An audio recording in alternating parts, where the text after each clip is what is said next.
and members of the royal family. Peter Hunt has the details. It was the most destructive war that had ever been fought. In Belgium, which was invaded by Germany 100 years ago today, the emphasis will be on reconciliation. There'll be an international twilight ceremony at a military cemetery near the city of Mons. It contains the graves of the first and the last British soldiers to die on the Western Front. It's emerged that a soldier who died in a car crash in Northern Ireland came from Bedford. 24-year-old David Gwilt from 2nd Battalion, the Rifles, died alongside another soldier when their car hit a tractor in County Antrim. People at Nebworth are fighting plans to have a solar farm built behind their homes. The application's been made by Solstice Renewables for a 50-acre site. Alice Glossop has more. The proposal is just one of 5 planned for North Hertfordshire, including Gravely, St Hippolytes, Langley and Codicut. Residents in Nebworth say a public consultation on the proposal wasn't published until the last moment, so few people turned up. The campaign to protect rural England in Hearts say they have been contacted for advice about a surge in applications for solar farms. Residents in Luton say a road that's been resurfaced in the town is worse than before the work started. Contractors tarmacked Gardenia Avenue and Norton Road on Friday morning but didn't tow away a car beforehand. These people say it's a shoddy job. I'm not impressed. The finish is very poor indeed. On a scale of 1 to 10, what do you think? I give it about 4. Looks a mess, to be quite honest. Loose material all over the place. They said apparently it will settle with road use, but where's it going to go to? Bottom of our tyres? In our homes? In sport, England finished the Commonwealth Games top of the medal tables but missed out on the final gold in Glasgow. Adrian Grant and Nick Matthew were beaten in the final of the squash doubles by Australia. The weather will be dry with sunny spells at first this morning but cloudy with scattered showers this afternoon. Top temperatures around 23 degrees Celsius and 73 degrees Fahrenheit. You can get the latest news and sport online at bbc.co.uk/3 counties. BBC Three Counties Radio's big tour of beds, hearts and bucks. Good wide age range of people. It's up and coming. There's lots of new developments going on. It's all about where you live. Luckily, there's a train station right on your doorstep, so you can get into London quite quickly. And all this week, we're featuring Amptill and Flitwick. It's got a lot of things going for it. There's lots of positive things. The big tour of beds, hearts and bucks. BBC Three Counties Radio.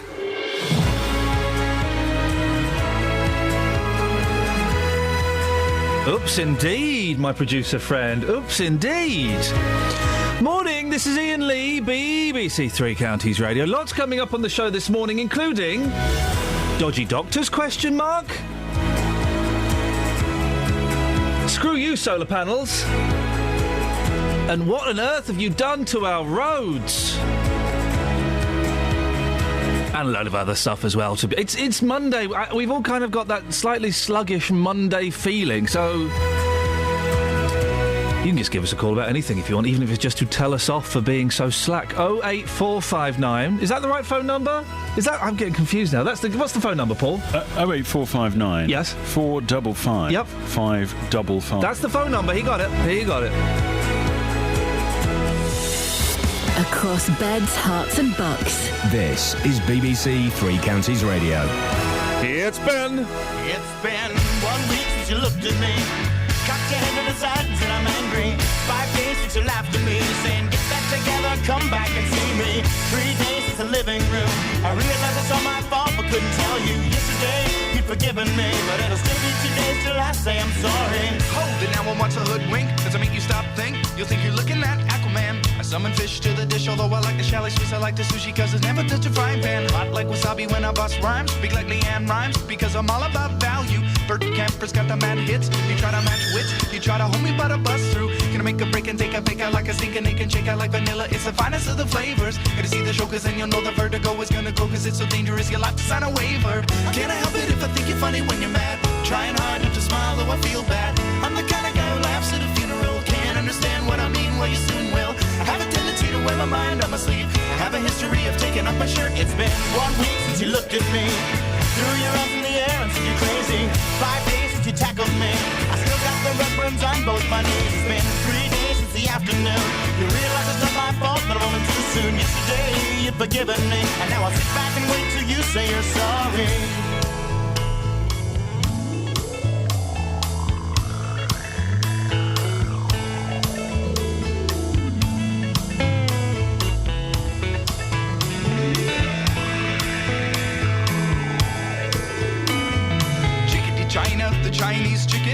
drumstick and your brain stops sticking. Watching X-Files with no lights on, with all our maisons. I hope the smoking man's in this one like Harrison Ford. I'm getting frantic, like Stingham Tantric, like Snickers guaranteed to satisfy. Like Kurosawa, I make mad films. Okay, I don't make films, but if I did, they'd have a samurai. Gonna get a set of better clubs, gonna find the kind with tiny nubs, so my irons are always flying off the backswing. Gonna get into my Sailor Moon, cause that cartoonist got the boom anime babes that make me think the wrong thing. How can I help it if I think you're funny when you're mad? Trying hard not to smile, though I feel bad. I'm the kind of guy who laughs at a funeral. Can't understand what I mean, you soon will. I have a tendency to wear my mind on my sleeve. I have a history of losing my shirt. It's been 1 week since you looked at me.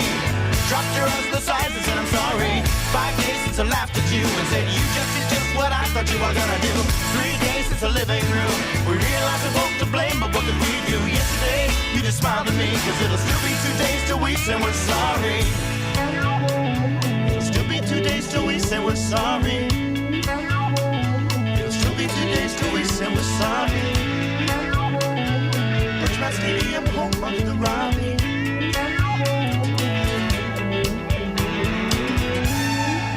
Morning, this is Iain Lee, BBC Three Counties Radio. Now, a doctor working at Bedford Hospital, having twice been struck off the medical register, has handed his MBE back, citing media pressure. Anjan Kumar Banerjee was awarded the MBE in this year's Queen's Birthday Honours List for his work in patient safety. Well, Tony Fisher has been looking into this. What did he do wrong, Tony? Well, Ian, in 2000 he was found guilty by the General Medical Council of falsifying a scientific paper which had been published in 1990 but was covered up for a decade. He substituted his own urine for that of 12 patients in his research into Crohn's disease. That research was published in the leading journal Gut, which then had to formally retract the paper in 2001. After that he was found guilty by the GMC, which is the independent regulator for doctors in the UK. He was awarded a degree by the University of London based on the fraudulent research. He was later suspended from the medical register. Now, 2 years later, he was again found guilty of serious professional misconduct, this time for financial dishonesty, was struck off the medical register. He had misled patients about the length of NHS waiting lists to induce them to go private, then made money by providing the treatment himself. In one case, a GMC hearing heard how a patient with serious bowel condition was told by Dr Banerjee he would have to wait 20 weeks on the NHS waiting list, when in fact he could have been operated on very quickly. Concerns were also expressed about his clinical skills, and he was restored to the register in 2007 and now uses the name Swapu Banerjee. How come he was allowed to practice again? Well, under GMC rules, doctors who are struck off can apply for reinstatement after 5 years. In order to be restored to the register, the GMC told me the doctor must be able to show they've remediated their behaviour and have taken steps to keep in touch with practice while not actually practising medicine. As for Bedford Hospital, they say all necessary employment checks were carried out by the Trust when he was appointed. This included checks on his GMC status, and he started work at the Trust at the end of March 2014. As for his Master of Surgery degree, the University of London told me it is aware of the circumstances relating to Dr Banerjee's degree, which was awarded back in 1991. They said, we're currently looking at all the facts of the case before considering what course of action to take. What I 25 years on. What I don't get is he's got this. He was awarded this MBE for patient safety. How did he get that? Well, this is where it gets confusing, so bear with me. The GMC told me the award was made on the recommendation of the Department of Health. The GMC was approached by the department in April to confirm the registration history of a number of doctors who'd been recommended in the honours. Each of those doctors, they gave them a name, unique identifier number, where available, date of birth, which they checked against their database, share the relevant registration. So in theory, there should be no confusion.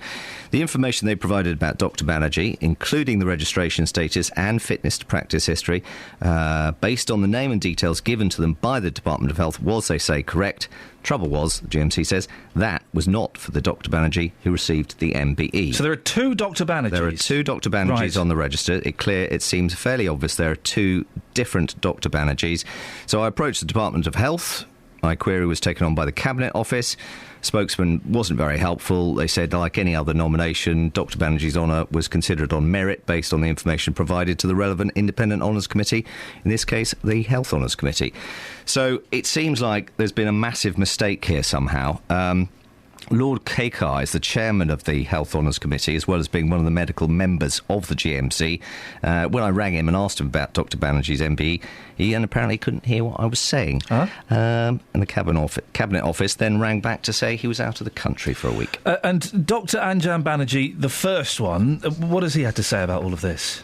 Well, I spoke to him at length the other evening. He insisted the conversation was off the record. He didn't want to talk about his past. He did, however, send me a statement, which is entitled Personal Statement of Anjan Banerjee as seen by the Cabinet Office. And it goes, I voluntarily returned the MBE that I was awarded in the 2014 Birthday Honours List. This has been accepted by the Honours Forfeiture Committee.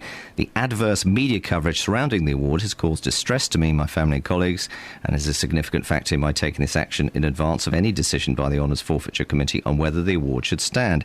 I understand that for reasons outside of my control, the Health Honours Committee were not fully aware of my professional history when the award was originally made. Had I known this, I would not have accepted the MBE. By returning the honour voluntarily, I would like to help maintain integrity of the honours system. Finally, I remain committed to the field of patient safety and intend to continue my work in this area. As for the Cabinet Office, whether they'll accept the return of this MBE or withdraw it officially, we don't know. They just said forfeiture action is confidential. We cannot comment on whether or not specific cases are being considered. So in short, this whole case raises a number of questions. How was he really allowed to practice again after being struck off twice? How has his degree stood after all these years based on falsified research? And how on earth did he ever become awarded an MBE? And we'll be looking at this later on in the programme. Tony, thank you very much indeed.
This is Iain Lee, BBC Three Counties Radio. The thing about that doctor that kind of strikes me is the whole honours system. The honours... If they could get it so wrong that they give honours to the wrong person, isn't it time we got rid of the whole crazy setup? Travel news for beds, cards and bugs. BBC Three Counties Radio. Morning, and the major routes are looking good on camera. No problems to tell you about on the M1 or the M25. A1M moving well through the three counties this morning. If you are heading down onto the North Circular, there's an accident at the bottom of the M11. A car broken down, rather. And westbound North Circular in London, slow moving now, Clockhouse to Bounds Green Road. Finally, on the trains, no reported delays this morning. James Worley, BBC Three Counties Radio. Thank you, James. 6:16, it's Monday the 4th of August. I'm Iain Lee. These are your headlines on BBC Three Counties Radio. A Bedford doctor who was struck off 12 years ago says he'll hand back his MBE. People in Nebworth have begun campaigning against a 50-acre solar farm, and it's exactly 100 years since the start of the First World War. The weather today will be dry with sunny spells this morning, but cloudy with scattered showers in the afternoon. BBC Three Counties Radio.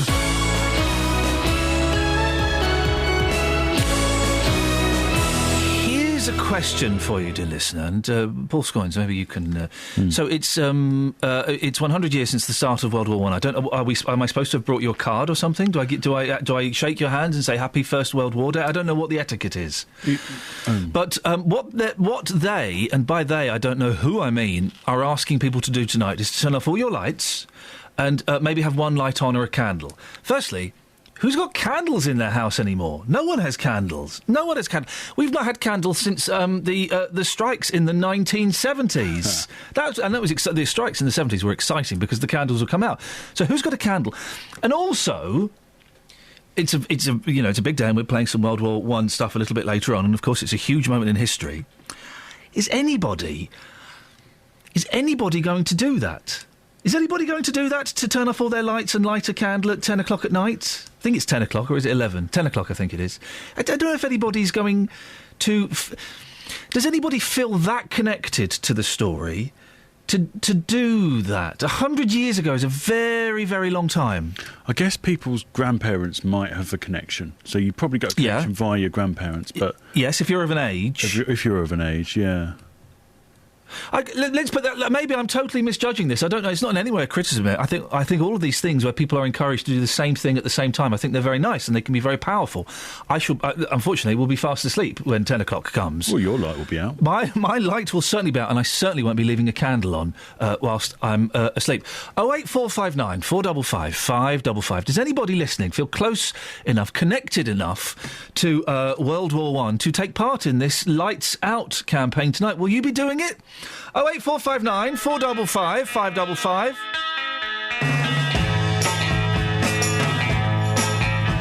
I think I'm gonna be sad. I think it's today. Yeah.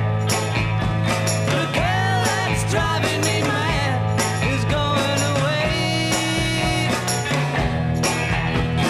She's got a ticket to ride. She's got a ticket to ride. She don't care. She said that living with me was bringing her down, yeah. She would never be free when I was around. She's got a ticket to ride. She's got a ticket to ride. She's got a ticket to ride, but she don't care. I don't know why she's riding so high. Sure think twice, sure to do right by me before she gets to saying goodbye. Sure think twice, sure to do right by me. I think I'm gonna be sad. I think it's today.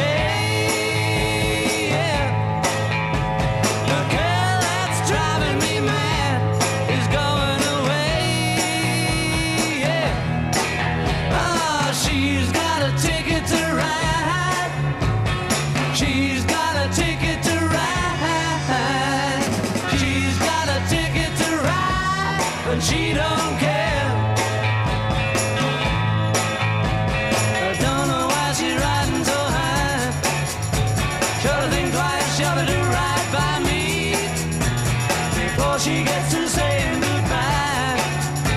Sure to think twice, sure to do right by me.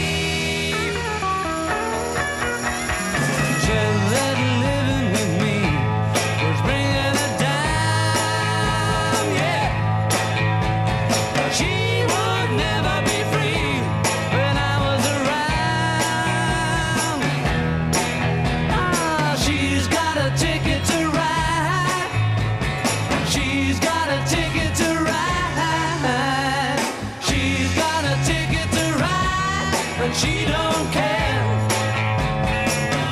My baby don't care. My baby don't care. My baby don't care. My baby don't care. Now, people living in the Hertfordshire village of Nebworth are fighting plans for a solar farm at the back of their homes. In North Herts alone, there are 4 other suggested sites, and in St Albans there are proposals at a further 3 locations. I'm joined now by Kevin Fitzgerald, who's the director of the campaign to protect rural England in Hertfordshire. Morning, Kevin. Good morning. Why are there so many of these applications now? Well, we think it's possibly because, as you know, they're very heavily subsidised by us taxpayers, and the government's been talking recently about reviewing the subsidies, maybe cutting them.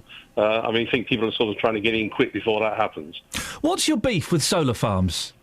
Well, they are, to put it another way, another blot on the landscape. I mean, that's actually official to some extent because a couple of them have been turned down by planning authorities and one by an inspector at an appeal who said, that it was visually harmful to the openness and rural character of the area, inappropriate in the green belt. It's just another sort of unfortunate thing that, doesn't look very nice and rather spoils the countryside. What are your alternative suggestions for supplying energy? Well, look, this is one of the good ways of supplying energy. I mean, one thing we have sort of suggested is that there are acres and acres and acres of roofs of, say, industrial buildings, factories, warehouses, things like that. So NIMBYism? Well, you could. That's a very good Americanism, actually. I mean, it means that people take a pride in their locality and want to sort of look after the character of it and keep it nice to live in. That's one interpretation. Another interpretation is that people don't want their lives messed up a bit. They don't want a little inconvenience for the greater good of people. It can be a bit more than a little inconvenience, and the other issue is, of course, that this takes up, yet again, more valuable farmland. And we do see occasionally the comments being made by developers and so on about it's only farmland, therefore you can do something else with it. We do have to eat, of course. We're going to continue eating, we hope. Well, if that farmland were used up for solar panels, though, you'd still be able to eat, wouldn't you, Kevin? Well, you wouldn't be able to grow things on it. What's being grown on it at the moment? Grow crops. What's being grown on it at the moment? Well, it'd be wheat, barley, the usual foodstuffs. So that's what it's being used for at the moment? Generally speaking, yes. I mean, most of these sites that we've seen are agricultural land, are being used for farming at the moment.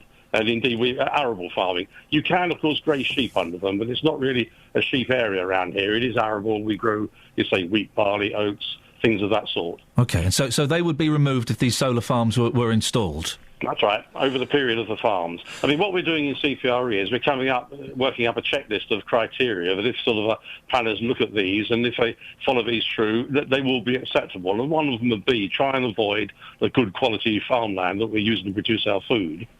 What's your advice to residents, Kevin, who are worried about areas around their homes being spoiled, as you put it, by solar farms? Well, what they can do is get in touch with their local planning authority. I mean, the whole thing about any sort of development is keep your eye on what's going on, know what's happening in your area, and write to your planning authority and set out the case why you think this is not a good place to put it. Hey, how about instead of solar farms, they put some wind turbines up? Would that be better? Not really, no. Oh. Wind turbines are generally acknowledged again as being big industrial. It's just you know that we are running out of energy, don't we? And we do need to look for alternatives. Yeah. All these things are fine in the right places. And I say, in the case of the solar arrays and in wind farms, there are ways of putting them into the countryside where it doesn't do serious damage. I mean, away from certain buildings, away from villages, away from beauty spots, certain areas of landscape, the way it's formed can accept these things. And say we are working up a list of criteria to help people look at it and say, yeah, OK, in this area, that will be fine. It won't do any damage. Not many people will see it. No footpaths across it. It's not going to spoil our way of life.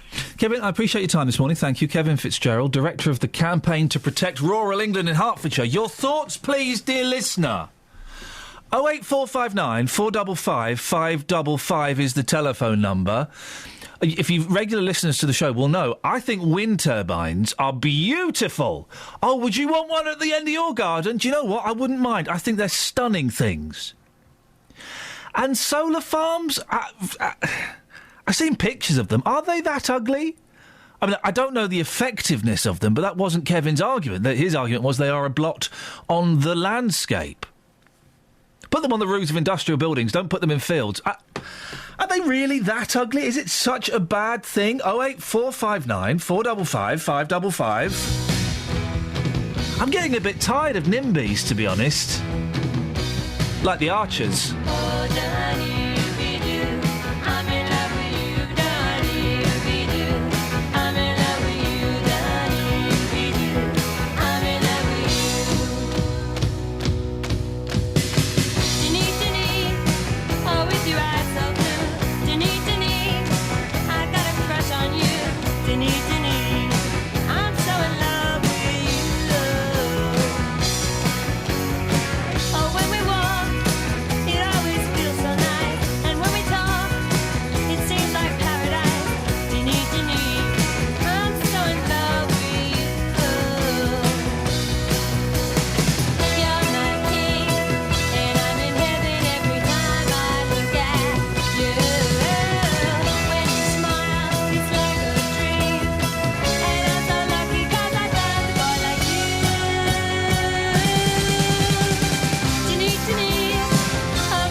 Whisper, give us a shout.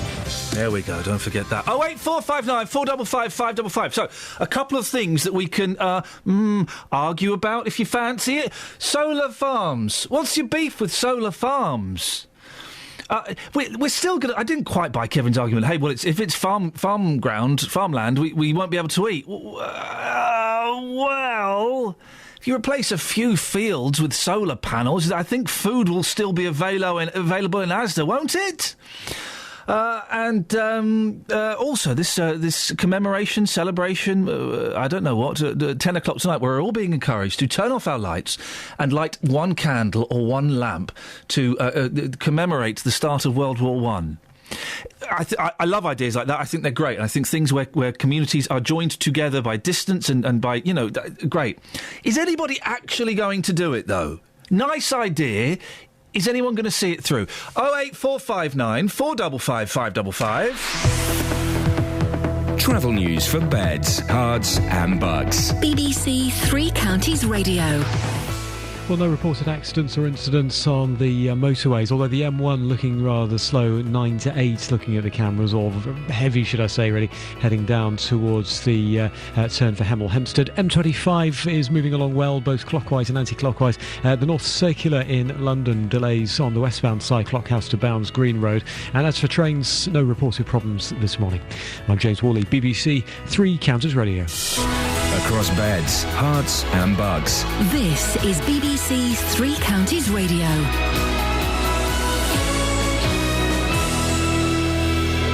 It's 6:30. I'm Lee Agnew. The headlines: a doctor working at Bedford Hospital, having been struck off the medical register twice, has handed back his MBE, citing media pressure.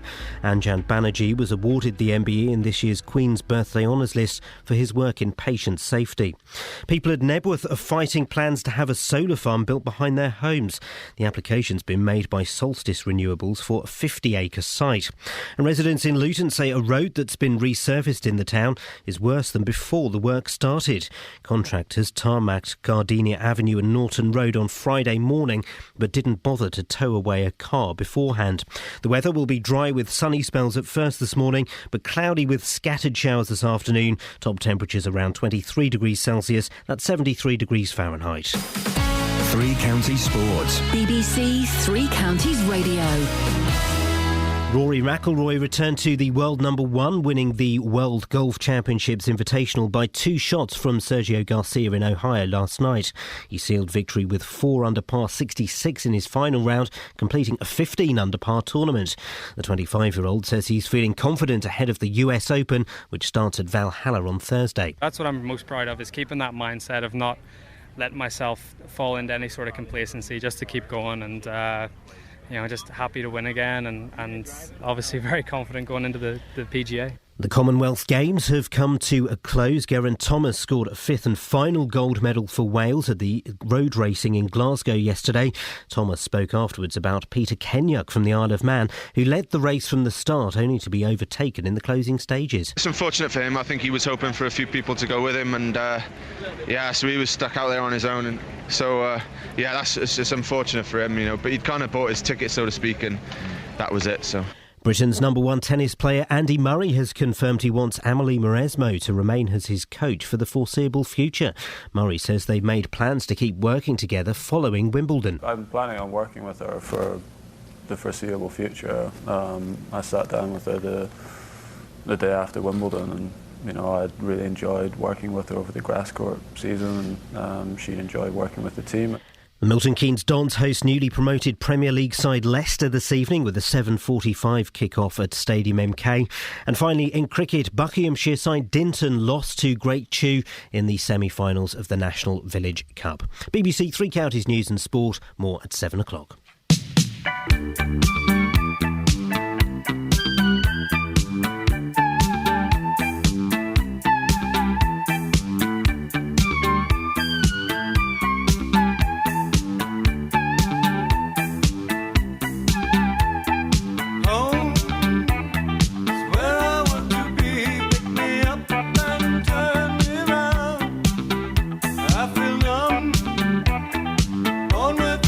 I guess I must be high.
when Talking Heads started going funky. I lost interest when they got funky. I preferred it when they were punky. I like the funk. Punky over funky every single freaking time. Dave's on the line. Morning, Dave. Morning, Ian. What you got for us? Long time no speak, mate. How you been? Yeah, I'm okay. Good. About the World War One thing, I won't be doing it because I wasn't born then. Well, you don't necessarily... People weren't born when Jesus was around, but they still go to church on a Sunday and praise him. Yeah, you got a point there. Yeah. But that's because they're brainwashed. But that's just my opinion. Gosh, there we go, Dave. Thank you very much indeed. There you go, you see. He's talking about the lighting the candle tonight at 10 o'clock to commemorate World War One. I think it's a really nice idea. It's like, is it Earth Hour they have, where everyone has to turn off in the world their lights for an hour? And I think, it's a really nice idea. I never do it. No. I never do it. I think these things are nice ideas, but ultimately futile. Will anybody be burning a candle this evening at both ends? I will, hey? But I mean at 10 o'clock. Yeah, definitely. I mean one candle. I'm out. 08459 455 555 is the telephone number, should you wish to give us a call. Hey, last night... Go on. I'm trying to get access to some websites, OK? Not a... Oh, come on, guys! Do you want to rephrase that? Yeah, I'm trying to clear some images off my hard drive. I own some websites, but I don't actually own them. Someone else has got them, but they're mine. Yeah. This person is no longer talking to me, for whatever reason. OK. So I had to phone up last night, pretending to be a third part. Anyway, I phoned up pretending to be my mate Andy, because I thought the websites were registered in his name, right? So I'm talking to this woman, and we're talking, and basically she said, it's not under your name, Andy. I said, who do you need to speak to? Well, if I could speak to Mr. Iain, me, I was like, right, so if I got Mr. Iain to phone you up now... And it was me. Would you be able to help him? Yeah, I think I'll be able to help him. Right. I'll give him a call. He'll phone you up in a couple of minutes. So I put the phone down, and I'm thinking, now I've got to phone up and pretend to be me now. So I phoned up, and I couldn't do it in my voice because if it had been the same lady, she would have heard my voice. Yeah. And it was the phone calls are being recorded as well. Oh, yeah. Hello, my name's Iain Lee. I've just been told by my friend Andy that maybe I should give you a call. Pardon? I know. My accent started off Australian, went via South Africa, and ended up in Swindon. It was awful. And this woman, fair play, this woman didn't have a clue, and she was answering my question. Hello, my name's Iain. I'd like to get access to the websites, please. May I have them now? It was awful. I've never had to pretend to be me on the phone before. Was it the same lady? I don't know. I don't know. She sounded similar, but I don't want to sound racist. Well, your accents are pretty good. Thank you, man. So, Thank you, man. Either way, you probably got away with it. Either way, it didn't work. I didn't get the information that I required. Oh. And I was sat in my room thinking, I hope my wife doesn't walk past and hear this. Do you need me to pretend to be you? Well, no, because they know what I sound like now. They know what my friend Andy sounds like. If I need you to be another person, then yes, you're in. OK. Can you do a girl's voice? Yeah, that's not bad. What you got in the papes? These... I don't know if it's an urban myth that they have sort of... About the robbers who took pictures... on the camera of a toothbrush. Toothbrushes. That one. Did that ever happen? That happened to a friend of mine. Really? Why not? Did you steal their... I put a toothbrush... Why would you put a toothbrush? No. Where the sun don't shine. These are the... I was always told at school, you've got to look out for this £1 coin because it's misprinted and it's going to, it's worth £25 or so on. What? So you could... Coins that were turned out the wrong way. Or, like, £2 coins where the Queen's head was on both sides by mistake. When did that ever happen? I've heard about those. Okay, I'm not making this up. It's an urban myth, maybe. But... According to The Mail, a former petrol station owner has sold the world's only silver 2p piece for nearly £1,400. He wrapped it in some tin foil.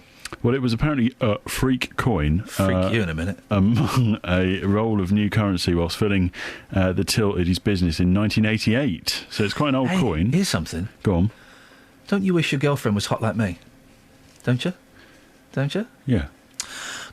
Speaking of girls, well, not hot, because she's only 4. A girl of 4 whose mum thinks it's OK to dress her up as anybody?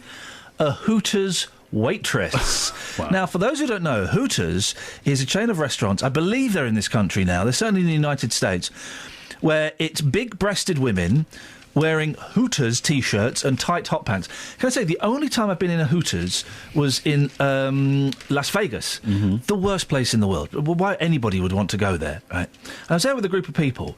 We're all getting served by these hot women in Hooters outfits, except me. Do you know who served me? No. A guy! A guy in a Hooters outfit served me. That's totally defeated. And he was the only guy working there, and he came and served me. Anyway, it's a particularly unpleasant look. It's a sexual look. There's no denying it. It's called Hooters. A mother has come under fire for dressing her 4-year-old daughter in a Hooters waitress outfit for a beauty pageant. Leanne Dix. Yeah, she does. 33, created the costume for Scarlett, who was featured in a TV documentary, Blinging Up Baby. Hey. Ms. Dix from Portsmouth even taught her daughter a dance routine, which included the splits and pelvic thrusts. Oh. 4 years old. 4 years old. Miss Dix defended her decision to dress Scarlett in the Hooters outfit for the Teeny Miss Beauty competition. You do try and be original, so something you have not seen before. That's original. Some people may say it's controversial, but at the end of the day, little girls wear swimming costumes to the beach all summer, and that's not a controlled environment.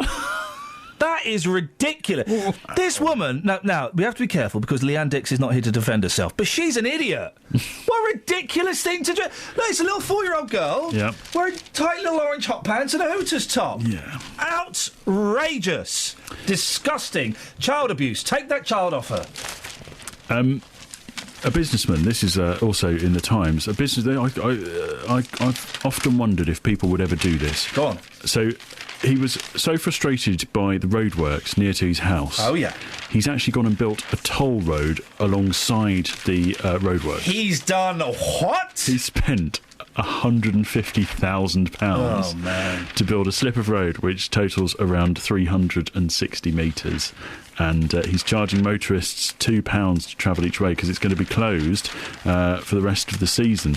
And he says that so far he's had 100% positive response from building his own road alongside the road that's not a road. How can you build your own road? Surely there is laws against that. Well, I would have thought so too. I mean, presumably he must have had it signed off from the Highways Agency. I don't know. I mean, I tell you, the business people I respect, and this is who Sir Alan Sugar should get on his television show, The Apprentice.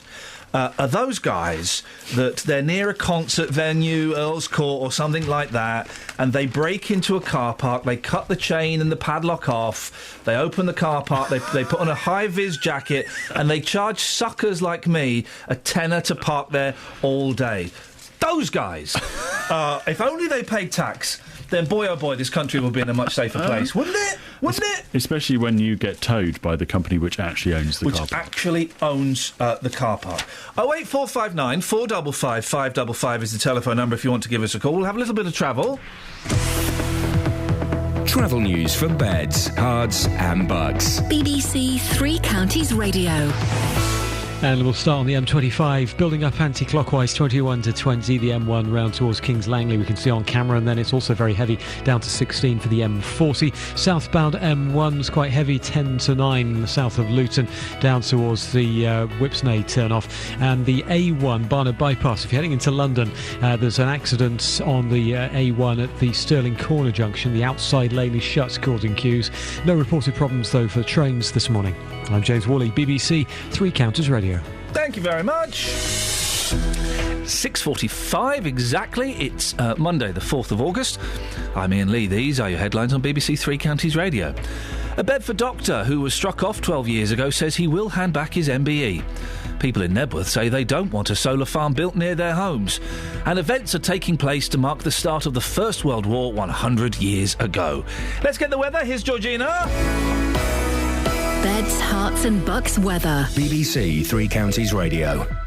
Good morning. Well, we've got some sunny spells on the way today. They continue well into this evening as well.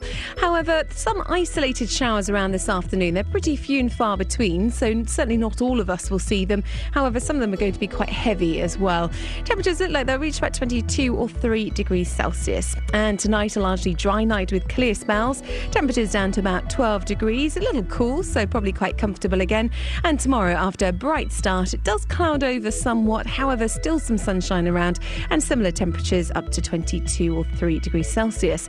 Wednesday, though, we have a fragmenting band of showers is the way to describe it. It looks like it gets slightly lighter as it heads towards us, but still quite a wet day on Wednesday.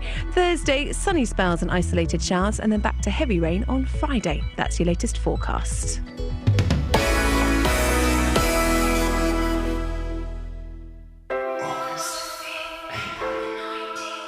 With football, no day is just a day.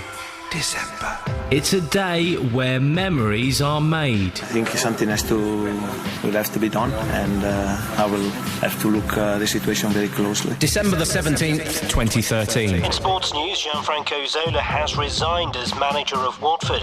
Betting has been suspended on who will become the new Watford manager, as Italian Giuseppe Sannino is backed in at 6-1 on. As far as I have seen, is a manager with a lot of character who will make us work very, very hard. With Three Counties Sport, we'll make every day memorable. The 2014-2015 season starts on Saturday, August the 9th on BBC Three Counties Radio. So what makes some memories, guys? So what have we got so far to talk about? Solar farms? What's your beef with solar power, for goodness sakes? Ever pretended to be yourself?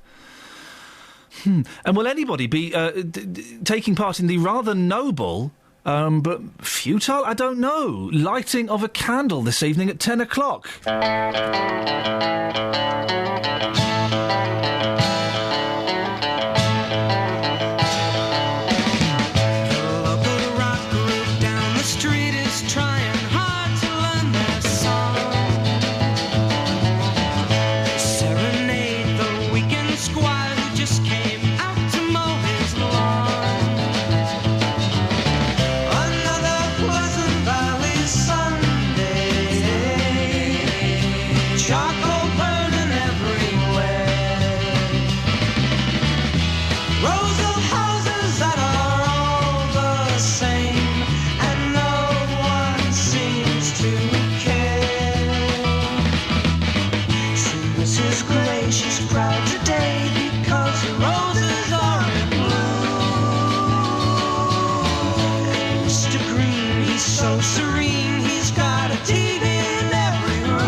Residents in Luton say a road that's been resurfaced in the town is worse now than it was before the work started. If you want to have a cheeky little look at it, you can. You go to facebook.com/BBC3CR. Contractors were in such a rush to complete the work on Gardenia Avenue and Norton Road on Friday morning that they tarmacked around a car rather than towing it away. Well, the council have told us the car should have been removed and they're investigating. Well, later we'll find out if there's been any improvement over the weekend, but here's what residents told our reporter reporter Tony Fisher on Friday. Oh, no. Here's what they told him. Barry, what do you think about the state of this road? Well, I'm not impressed. The finish is very poor indeed. On a scale of 1 to 10, what do you think? I give it about 4. They tape it down. They weren't even putting the tapes in the bags. They were just leaving the bag and putting the tape on the outside. And people living down there were actually picking up the bags and getting rid of them themselves. What about that car that they've had to go round? It looks ridiculous, doesn't it? It does, yeah. Well, I don't know why. I had a knock on the door this morning. There was a car parked outside our door, and it wasn't mine. I said I had no idea who the car belonged to, but what they said was that if it's not moved, it'll be towed. So that green Corsa should have been towed away, and it hasn't. Yeah. And I can't believe they've gone round it. But I mean, they have. That's defeating the whole object of what they're doing, isn't it? Really, they're under time pressure, and they've done a botched job. As far as I'm concerned, as I say, I only give a 4 out of 10, and that's not good. What do you think of this road? Unpleasant, unsightly. Looks a mess, to be quite honest. Loose material all over the place. They said apparently it will settle with road use, but where's it going to go to? Bottom of our tyres? In our homes? Who knows? On your shoes? Possibly. And apparently they take no responsibility, according to their literature, to damage. And they've reversed in your driveway? I believe so. The chap said that, I said, it looks like someone's turned in the row, our cars haven't moved. And he said, well, they went in and came out. Is it acceptable, do you think? I wouldn't say so. Do you think there was any need for this? Because of one of these keyless ignition things, The road was slightly uneven. It's not as bad as some roads, but if you're going to do all of the roads, it makes sense to get them all done at the same time if it's cost effective to do so, rather than do one 6 months and then another 3 months later. Oh, yeah. Is that what they're doing? Possibly. Well, all the roads seem to be affected. Not that it's an election year next year, is it not? Third world countries and other countries, when it's an election year, you see improvements on your roads and services. That's what I would perhaps aim towards. Really? Oh, so you're suggesting this is perhaps an election ploy? A political ploy, yes, possibly. Wow, OK. Keep the residents happy, but I'm not sure the residents are going to be happy with this. No. Some may not, but no, I wouldn't say it's an improvement. It jumped. No, it didn't.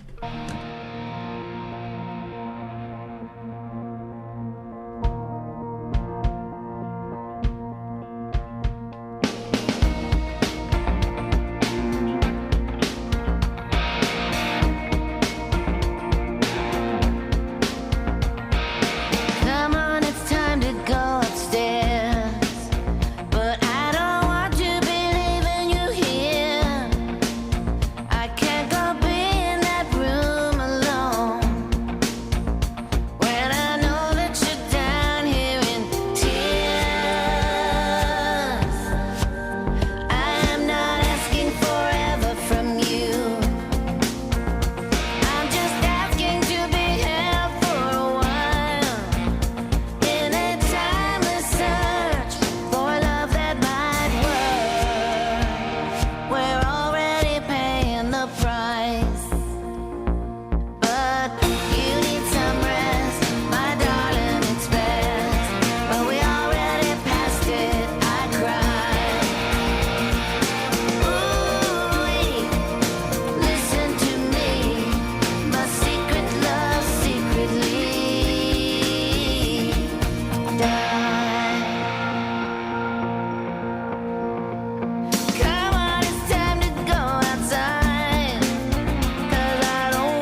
your story, Scoins. What you got? OK, you like video games. Oh, I love video games. Although I've not played a video game for about a year. Well, according to this research from Oxford University, so you'd hope that it was... the OU? Oh, no, hang on, that's something else.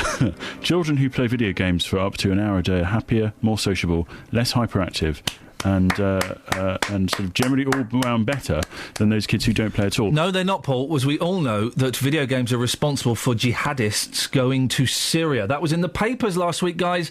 Someone saying that Call of Duty is responsible for young Muslims taking up jihad against everybody else. And they're also responsible for young loners turning themselves into psycho killers. Can I just state for the record now, this is following years and years of intensive research, that video games do not turn people into psycho killers or turn people into jihadists. This is the study, and it says young people who indulged in a little video game playing were associated with being better adjusted than those who had never played or those who were on video games for 3 hours or more. So it's just a small amount. So if you're on all the time... Yep. Then that's a worry. But if you just do an hour or so a day, that's fine. I haven't played a video game for ages because I have children, and the children aren't allowed to know that video games exist. Although my plan is, when they're sort of 5 and 3, is to show them a Spectrum. So for like 3 years, all they play is a Spectrum, and then go, hey, there's a new video game system. Do you want to play it? They go, yeah, sure, and show them Xbox. I just want to see how their tiny minds cope with that quantum leap in video game graphics. Don't you want to sort of intersperse it with maybe an Atari? A little bit of the old Atari. Or Commodore. Maybe, listen, my wife is going away for 3 weeks, and as the saying is, when the cat's away, the mice will be running all over the shop. Fancy having a little bit of Call of Duty and FIFA and maybe some more violent video games with me, Scoins? Yeah. See you later, alligator. 08459 455 555. Well, what a lot to talk about. So there's evidence, if evidence need be proved, that video games are good for you. And will anybody be lighting a candle tonight for World War I? Travel news for beds, cards and bugs. BBC Three Counties Radio. And the M1 very busy southbound. We can see on the speed sensors heading from 10 to 9 Luton down to Redbourne and Whipsnade. The M25 slow anti-clockwise 21 to 20 and then 18 to 16's queuing. That's Chorleywood down to the M40. The A1M's looking okay. The A1 though very slow into London because of an accident at Stirling Corner. The accident blocking the outside lane. In fact, it has just cleared, but unfortunately there's a queue from the Holiday Inn turn off. And on the trains, a good service, no reported problems across the three counties. I'm James Worley, BBC Three Counties Radio. Thank you very much, James. So, video games are good for you. They're good for you? Can we find the oldest gamer listening to this show, please? And tonight, to commemorate World War I at 10 o'clock, you're being asked to switch off all of your lights and light either one lamp or a candle. Wonderful sounding idea, but... is anybody actually going to do it? Does anybody have a real connection to World War I? Local and vocal across beds, hearts and bucks. This is BBC Three Counties Radio.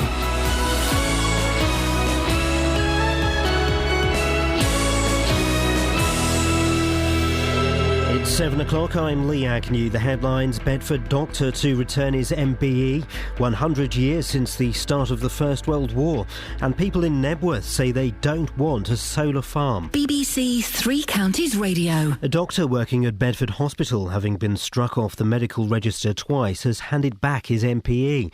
Anjan Banerjee was awarded the MBE in this year's Queen's Birthday Honours List for his work in patient safety. Tony Fisher reports. In 2000, Dr. Banerjee was found to have falsified research almost 10 years after the work was carried out. In 2002, he was struck off for gross professional misconduct for inducing patients to go private, misleading them about the length of NHS waiting times and making money for himself.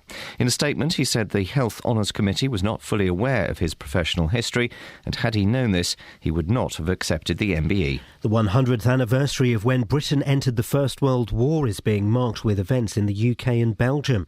They'll be attended by senior politicians and members of the royal family. Peter Hunt has the details. It was the most destructive war that had ever been fought.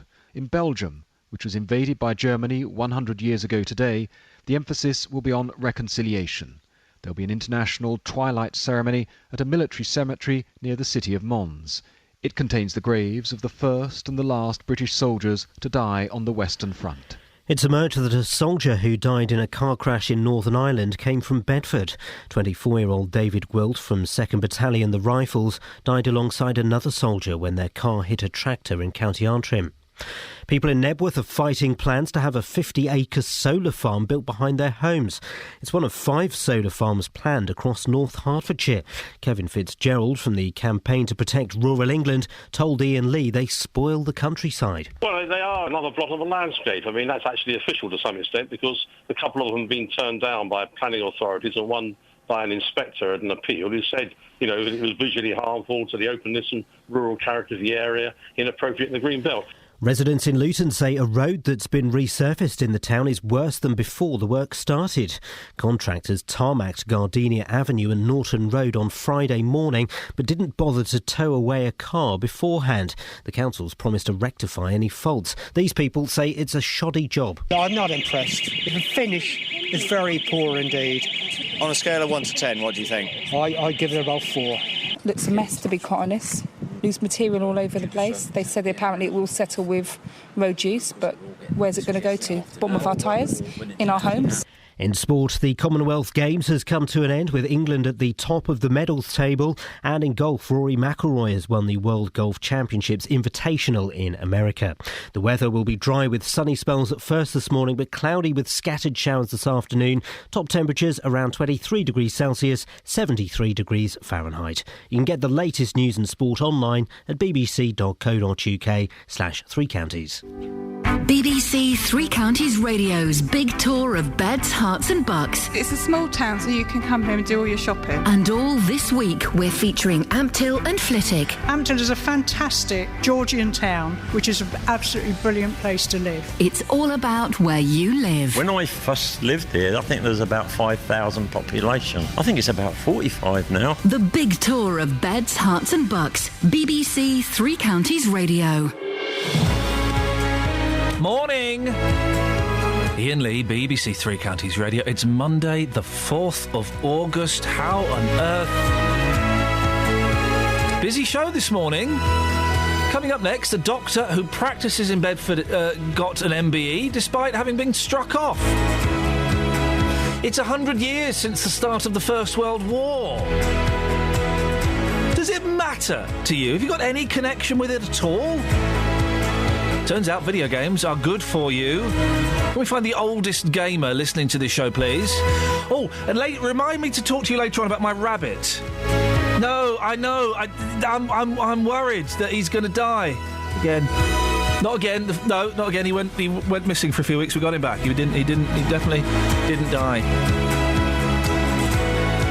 08459 455 555.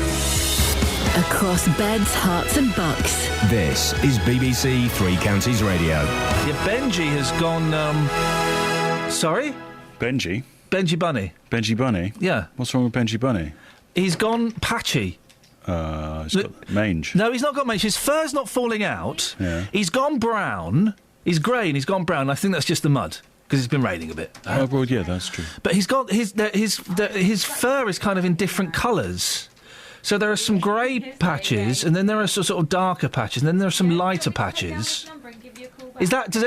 are you a rabbit person? I'm not. Then why am I even talking to you? I don't know. I've got... 08459 You've got a what? Cat. OK. 08459 455 555. If anybody knows anything about the upkeep and indeed the welfare of rabbit. It hasn't moved for a month either.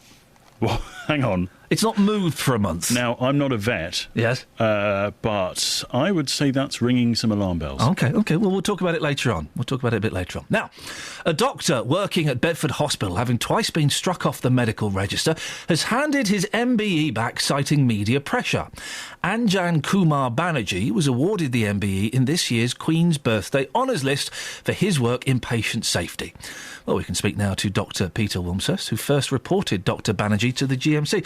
Good morning, Doctor. Good morning. When did you first become aware of Dr. Banerjee? In the mid or early 1990s. And why was he struck off? What had he done? Well, I reported him to the GMC in about, I think it was 1998, and he was first struck off in 2000 because he had falsified research, scientific research, and that was some publications in a medical journal called Gut. And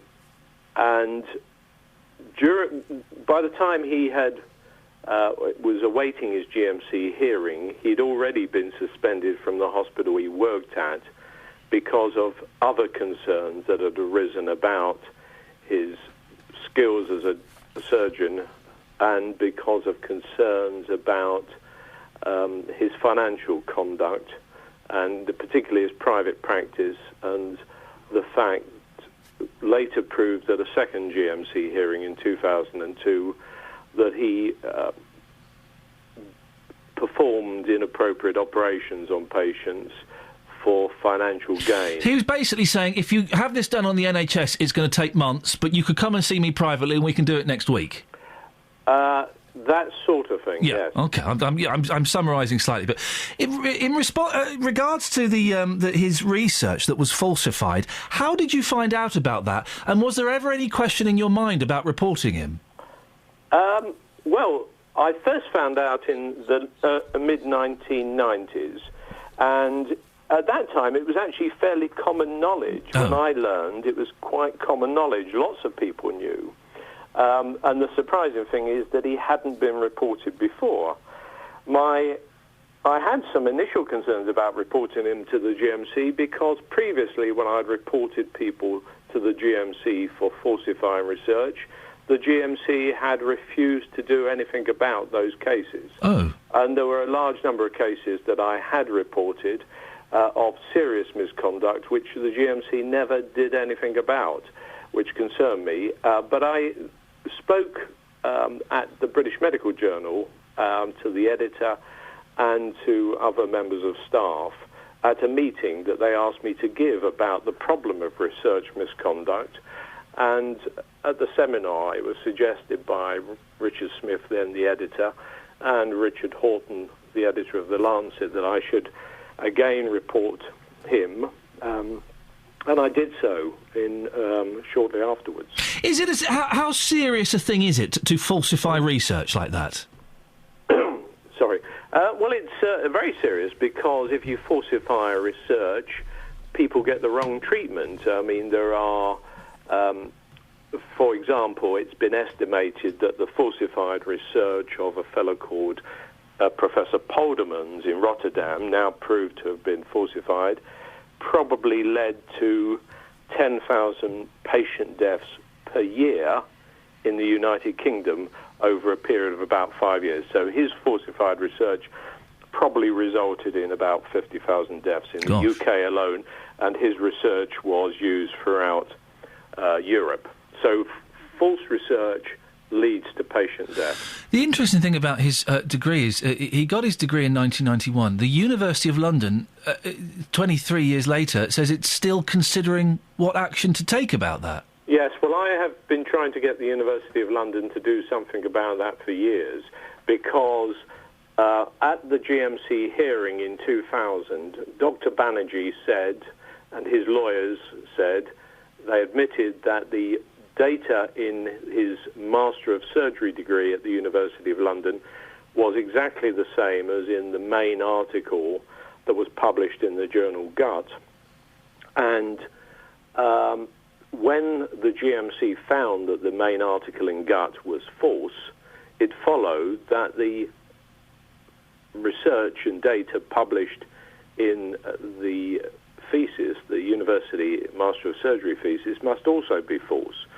But the university did not withdraw the thesis. I should say, of course, that the university was told in about 1990, in other words, before the university gave Banerjee the thesis, they had already been told at that point that the data was false, and they gave the thesis anyway, or gave the degree anyway. So the university knew it was false when they awarded the degree. And what's more, after the GMC hearing, the University of London asked Professor Michael Farthing, who was a GMC and is still a GMC member, to look at the thesis, and Michael Farthing told the university that it was definitely the same false data as had been had been published in Gut, and yet the university still did not withdraw the thesis. Peter, Dr. Banerjee is still practising. The GMC let him back 5 years later. He's now a locum at Bedford. Should he be? Well, the GMC, I can't argue. I mean, my difficulty is I have a personal opinion, but that's the GMC have ruled, and the GMC is the body that makes the rules. But some of us some people would say that they would not personally be happy to be treated by Dr. Banerjee. I mean, I don't know how his skills have improved since the GMC's hearings, and his conduct has improved, but he has been removed from the medical register on 2 occasions. And I understand that the GMC at his reinstatement hearing actually opposed his reinstatement, but that was overruled by the judicial process, because it is a judicial process. It's governed by laws in this country. Peter, fascinating stuff. I really appreciate your time and your thoughts on that. That's Dr. Peter Wilmshurst, who first reported Dr. Banerjee to the GMC. Does something like that worry you, or should people get a second chance? 08459 455 555. This is Iain Lee on BBC Three Counties Radio.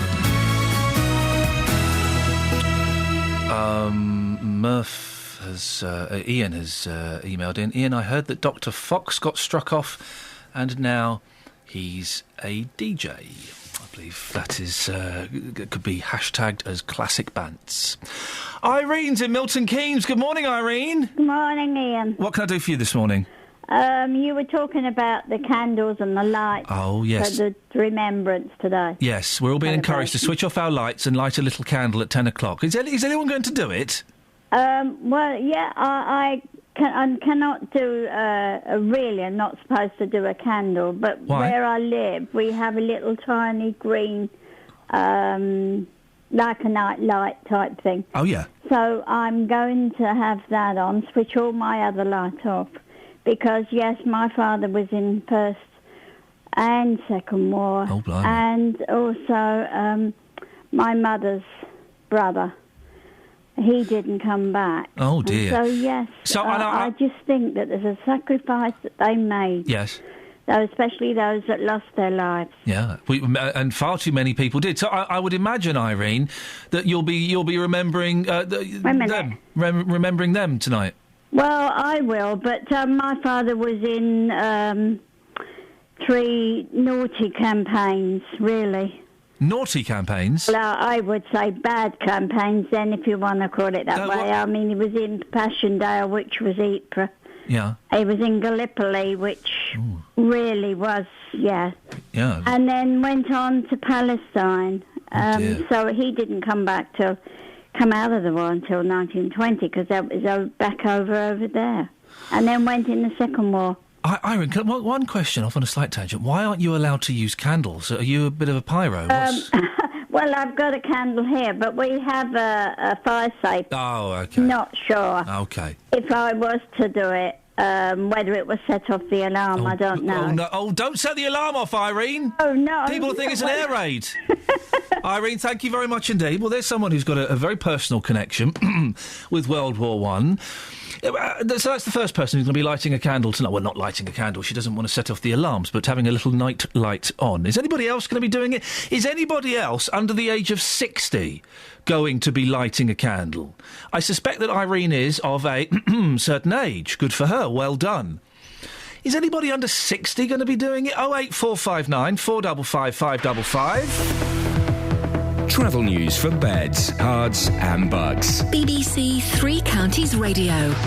The southbound M1 slow moving down towards junction 10, that's Luton Airport, and then fairly heavy down then to 9 approaching the Redbourne turn-off. M25 anti-clockwise is slow 21 to 20, the usual queues 18 to 16. Chorleywood down to the M40. No reported problems though on the M40 this morning. The A1 is slow into London approaching the Mill Hill Circus turn. The accident, by the way, at Stirling Corner, that's gone, but congestion down to Stirling Corner remains. And on the trains, a good service, no delays across the three counties. I'm James Worley, BBC Three Counties Radio. Thank you very much.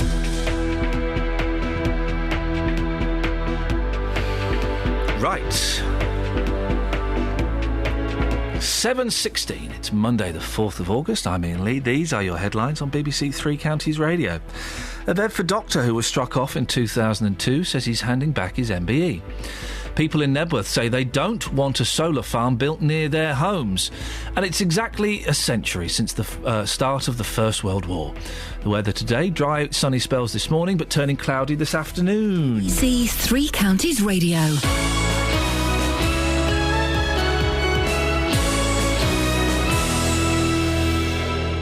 Every weekday morning. My show's called The JVS Show, 9 o'clock in the morning on BBC Three Counties Radio. Jonathan Vernon Smith. I deal with the consumer problems that affect people all over Beds, Herts and Bucks. And I said, well, I didn't come all this way to be looking at a broken down hotel. Those companies, those councils, those organisations that are letting people down. This guy turned around and said to me that they're not prepared to pay me, and I said, so you're forcing me to take action. And he said, good luck, and put the phone down on me. I get my teeth into them. Oh, Jonathan, I'll start crying soon. We don't know what to do. Deal with them and hopefully get results for you, the consumers. And it got so convoluted, I thought there's only one person who can sort this out. The JVS Show on BBC's Three Counties Radio.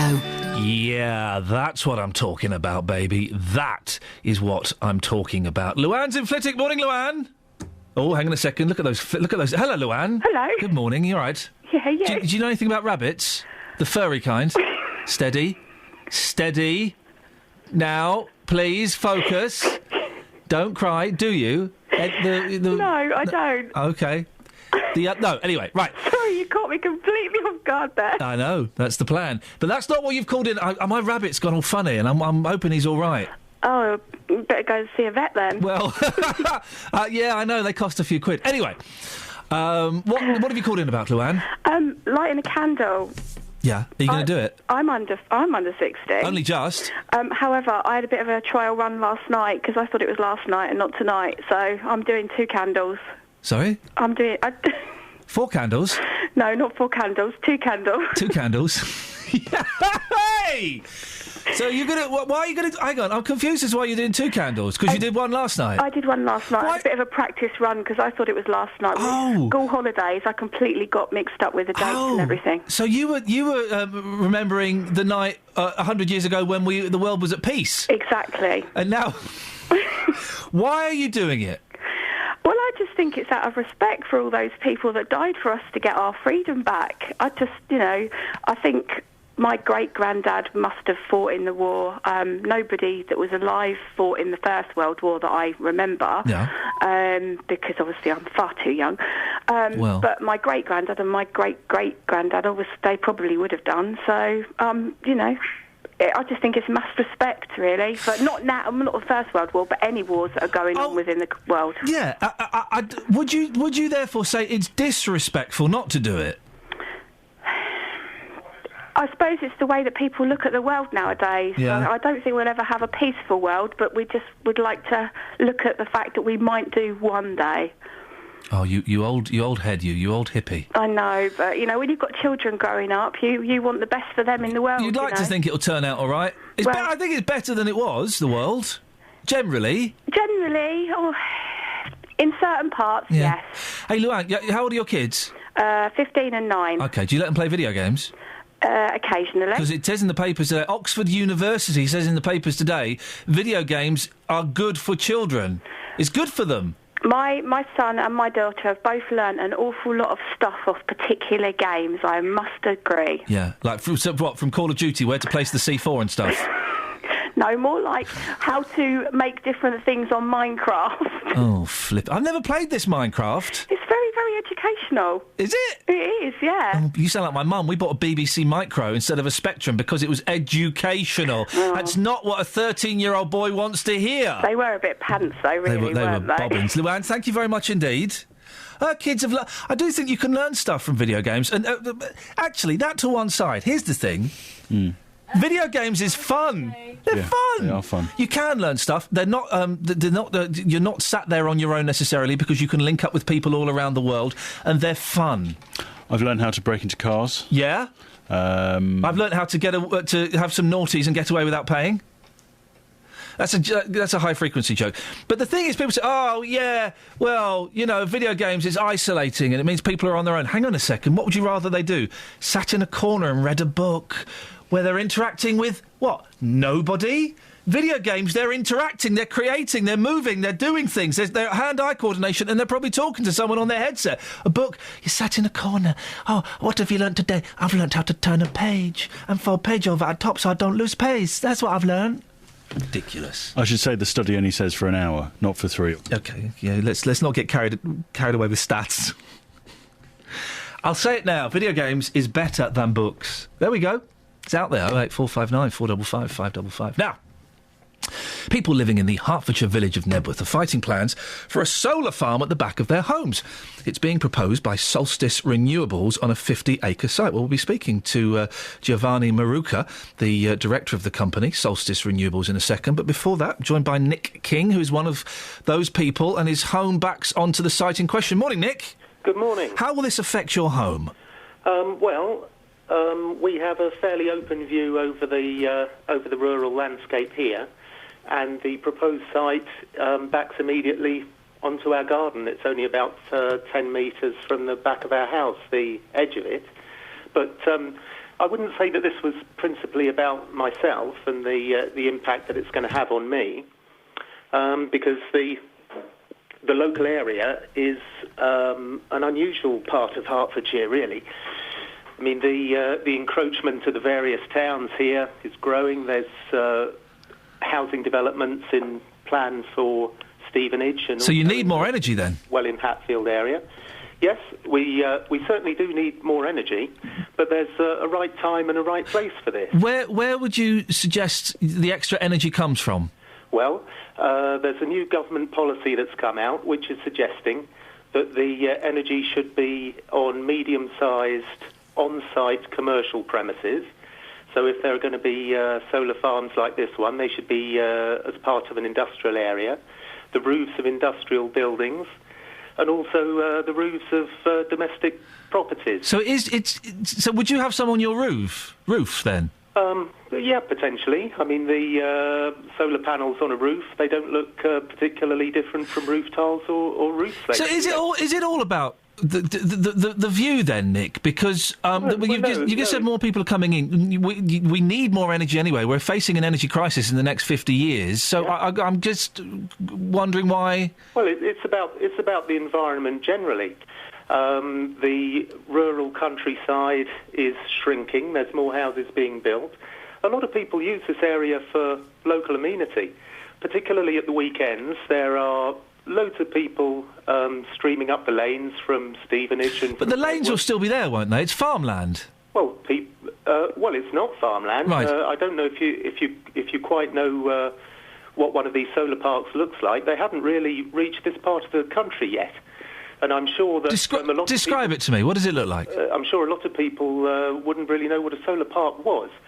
Well, for a start, instead of having a large agricultural field growing crops, you have rows of solar collectors. So the entire field, in this case, this is 50 acres, which, if people are not sure what 50 acres means, that is a very large field. Oh. And it will be completely covered with... Giovanni will be able to give the number. I think it's over 40,000 solar collectors. Well, let's ask. Giovanni Maruca is the director of Solstice Renewables, the company looking into this. How many solar panels would there be, Giovanni? Excuse me. There would approximately be 44,000 panels on the field. The footprint of a solar park in terms of actual equipment touching the field is less than about 3% of the entire 50 acres. The coverage of the field is about. Nick, hang on one second. Let Giovanni speak. Hang on, you can come back in. Don't worry. Okay. The coverage of the park is about 30%, meaning that there is generally about 4 to 6 meters between each of the arrays, which is quite a bit of space, which allows for a very good and strong program to increase the biodiversity of the field. So they're not entirely covering the fields. Nick, what was the point you wanted to make? Well, the entire area of the field is going to be covered in rows of solar panels. I mean, there are spaces in between the panels so that each row does not cast a shadow on the next one. But Nick, you've said a couple of times that you're not worried about your complaint isn't the way it's going to look. But yet the point that keeps coming up is the way it's going to look. My complaint is the way it's going to look. Right. So just to continue what you asked me earlier, these things stand 8 feet high. There are also buildings on the site for the electrical control equipment, which steps the voltage up to feed it into the national grid. Those voltage rectifiers are noisy. There'll be an industrial process that needs to go on probably for months of the year to jet wash these things. OK, let's let Giovanni come in. Giovanni, it's going to be noisy. A severe impact on the local environment. Nick, it's going to be... Giovanni, sorry, it's going to be noisy, it's going to be ugly, it's going to have a severe impact on the environment. Well, I wouldn't categorize them as noisy. I wouldn't think that's a fair accusation or claim. These solar parks have a little bit of noise from the inverters. The inverters, once they are inside their housing unit, create noise at between 50 and 60 decibels. The 50 and 60 decibels, as a comparison to countryside noise, is about 33 decibels. At about 50 meters from the inverters, the noise is completely attenuated and hides and is masked by the countryside noise itself. And none of the residents are within. The closest resident is 320 meters from any of the equipment that makes the slum, which should be more than safe. And if it was ever an issue, it's not like these are the first solar parks built. There are 4.5 gigawatts of solar parks built. Let's not throw too many more numbers in, because it's confusing me, and I'm sure it's confusing some of the listeners. Giovanni, are you doing this just because the rules on subsidies, government subsidies on solar panels, are changing, and you're trying to get in there to get a few extra quid? Good point. No, not at all, actually. I mean, the government has been changing these rules annually for the last 4 years. It's a very, very common practice by the government that we're all used to. Our site was chosen through a very stringent sequential testing process. One of the key points about this location is it's one of the last areas within the UK Power Network's distribution for electricity where you can find a cost-effective grid connection. So I would say those are the bigger drivers. And the other big reason for these sites is that we have an energy security problem, and we have a global warming problem. So we're doing these for those reasons, not because of a change in government. Nick, do you feel that the company have kept you well informed? No, of course they haven't. There was a consultation in Nebworth a couple of weeks ago where a few people attended. But if you went out into Nebworth High Street now and asked 10 people whether or not they knew this was happening, I'm sure none of them would say that they did. It's very important that people should keep their eyes on the local press and the local radio, find out what's happening, attend council meetings, and when these plans go in, if they object to them, they should send those objections into the council.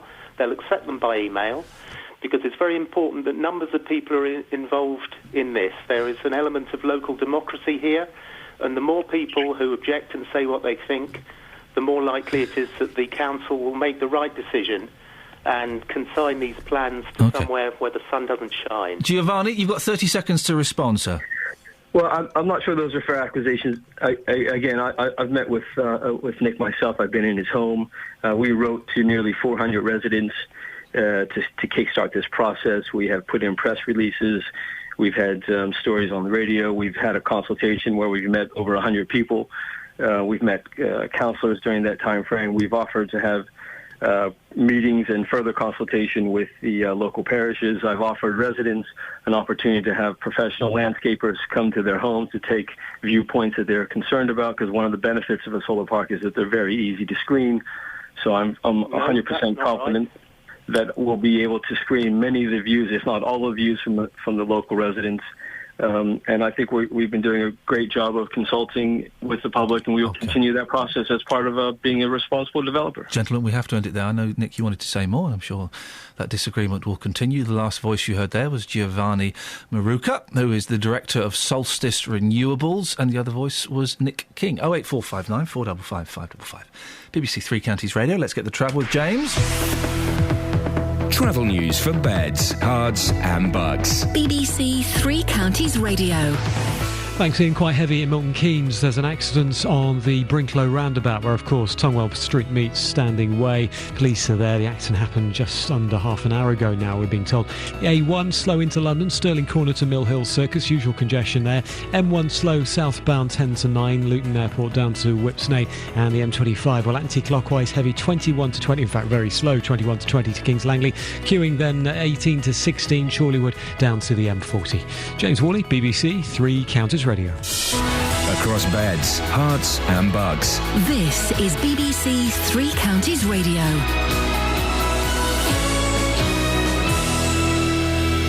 It's 7:30. I'm Lee Agnew. The headlines: a doctor working at Bedford Hospital, having been struck off the medical register twice, has handed back his MBE. Anjan Banerjee was awarded the MBE in this year's Queen's Birthday Honours List for his work in patient safety.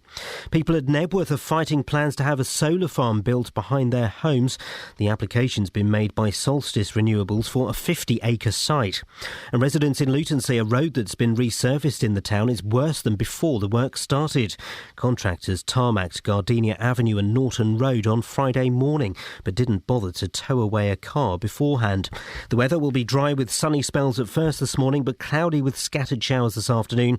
Top temperatures around 23 degrees Celsius, 73 degrees Fahrenheit. Three Counties Sports. BBC Three Counties Radio. Rory McIlroy returned to the world number one spot, winning the World Golf Championships Invitational by 2 shots from Sergio Garcia. He sealed victory with 4 under par 66 in his final round, completing a 15 under par tournament. 25-year-old says he's feeling confident ahead of the US Open, which starts on Thursday. That's what I'm most proud of, is keeping that mindset of not letting myself fall into any sort of complacency, just to keep going, and just happy to win again, and obviously very confident going into the PGA. The Commonwealth Games have come to a close, with Geraint Thomas securing a 5th and final gold medal in the road racing. Thomas spoke afterwards about Peter Kenyuk from the Isle of Man, who led the race from the start, only to be overtaken in the closing stages. It's unfortunate for him. I think he was hoping for a few people to go with him, and so he was stuck out there on his own, and so it's just unfortunate for him, but he'd kind of bought his ticket, so to speak, and that was it. So Britain's men's number one tennis player Andy Murray has confirmed that he wants Amelie Mauresmo to remain as his coach for the foreseeable future. Murray says he's enjoyed working with Mauresmo and reveals they made plans to keep working together following Wimbledon. And finally, in cricket, Buckinghamshire side Dinton lost to Great Chew in the semi-finals of the National Village Cup. BBC Three Counties News and Sport with more at 8 o'clock. Call 08459 455 555. BBC Three Counties Radio. Morning! If you want to give us a call, now's an excellent time to do it. Let's have a little recap on some of the things what we done be talking about. So, there is a study out that says, them video games that are really bad for everyone and stuff, they're not actually that bad for you and stuff. If you play... This is Oxford University. This isn't like... Hang on, let me think of a relevant organisation that might be biased. Electronic Boutique? No, hang on. Game? No, hang on a second. Anyway, they basically said if kids play video games, maybe an hour or so, not too long, then it's good for them. And it is good for them. And also, the whole good for them or not, do you know video games, they're fun? They're fun!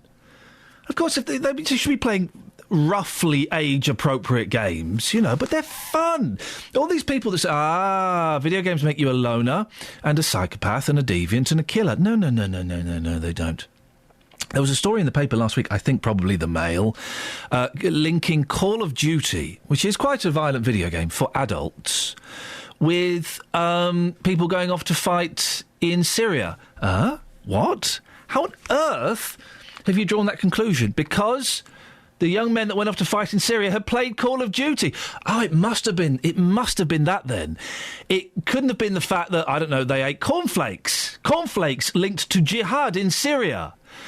maybe they watched EastEnders. EastEnders linked to jihad in Syria.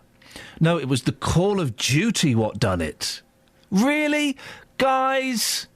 Whenever some psycho kid runs around an American school shooting people. He liked violent video games. Oh, that must be what did it then. In the 80s, it was, he liked violent music. Oh, that must be what did it then.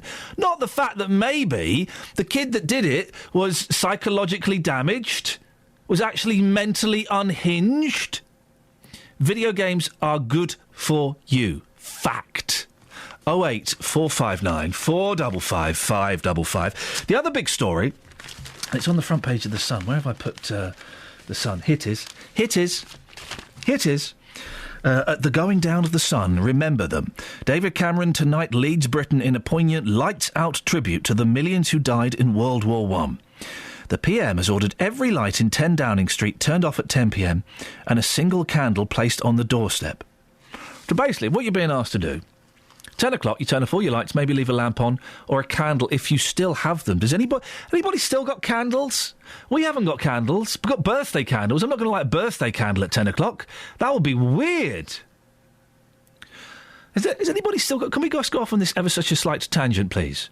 Have you got candles in your house, and where on earth are they? And have you got them somewhere that you could find easily in a power cut? Now, in the 70s and the 80s, when there were power cuts like every 20 minutes... we all knew exactly where the candles were. We don't got any candles anymore. Who has candles? I can turn my iPhone into a torch. It's got a new thing on it. You can turn it into a torch. I only found that the other day. It's brilliant. So why would anybody still use candles? Where is your candles? 08459 455 555 is the telephone number. But also, with this World War I thing, and we're continuing or restarting our World War I series at about 8:15. Will anybody be doing this? Is anybody going to be doing this at 10 o'clock, turning off the lights and lighting a candle? It's a nice idea, but I just wonder if people are actually going to do it. We've spoken to two people. A lady of an age, I think we can say politely, and Luann, who I suspect is older than her voice would imply. I think she's a little bit older. 08459 455 555. 08459 455 555. Yeah, it's a nice idea. Okay, and yeah, of course, we should look back on World War I and remember it. But is anybody really connecting with it? 08459 455 555. Nick's on the line. Morning, Nick. Good morning, Ian. How are you? Do you know what, Nick? I'm all right. I thought I was having a heart attack on Friday. No, I did. Honestly, I thought I was having a heart attack. I went to bed, and suddenly I felt very nauseous, started sweating, and my old chest was going like Billy-O. But luckily I didn't. I'm alive and I'm well. That's a conversation killer. As long as it wasn't an Iain Lee killer, that's the main thing. Nick, what have you got for us? An incident happened last night. It was quite bizarre. It's very unusual for the area. Yeah.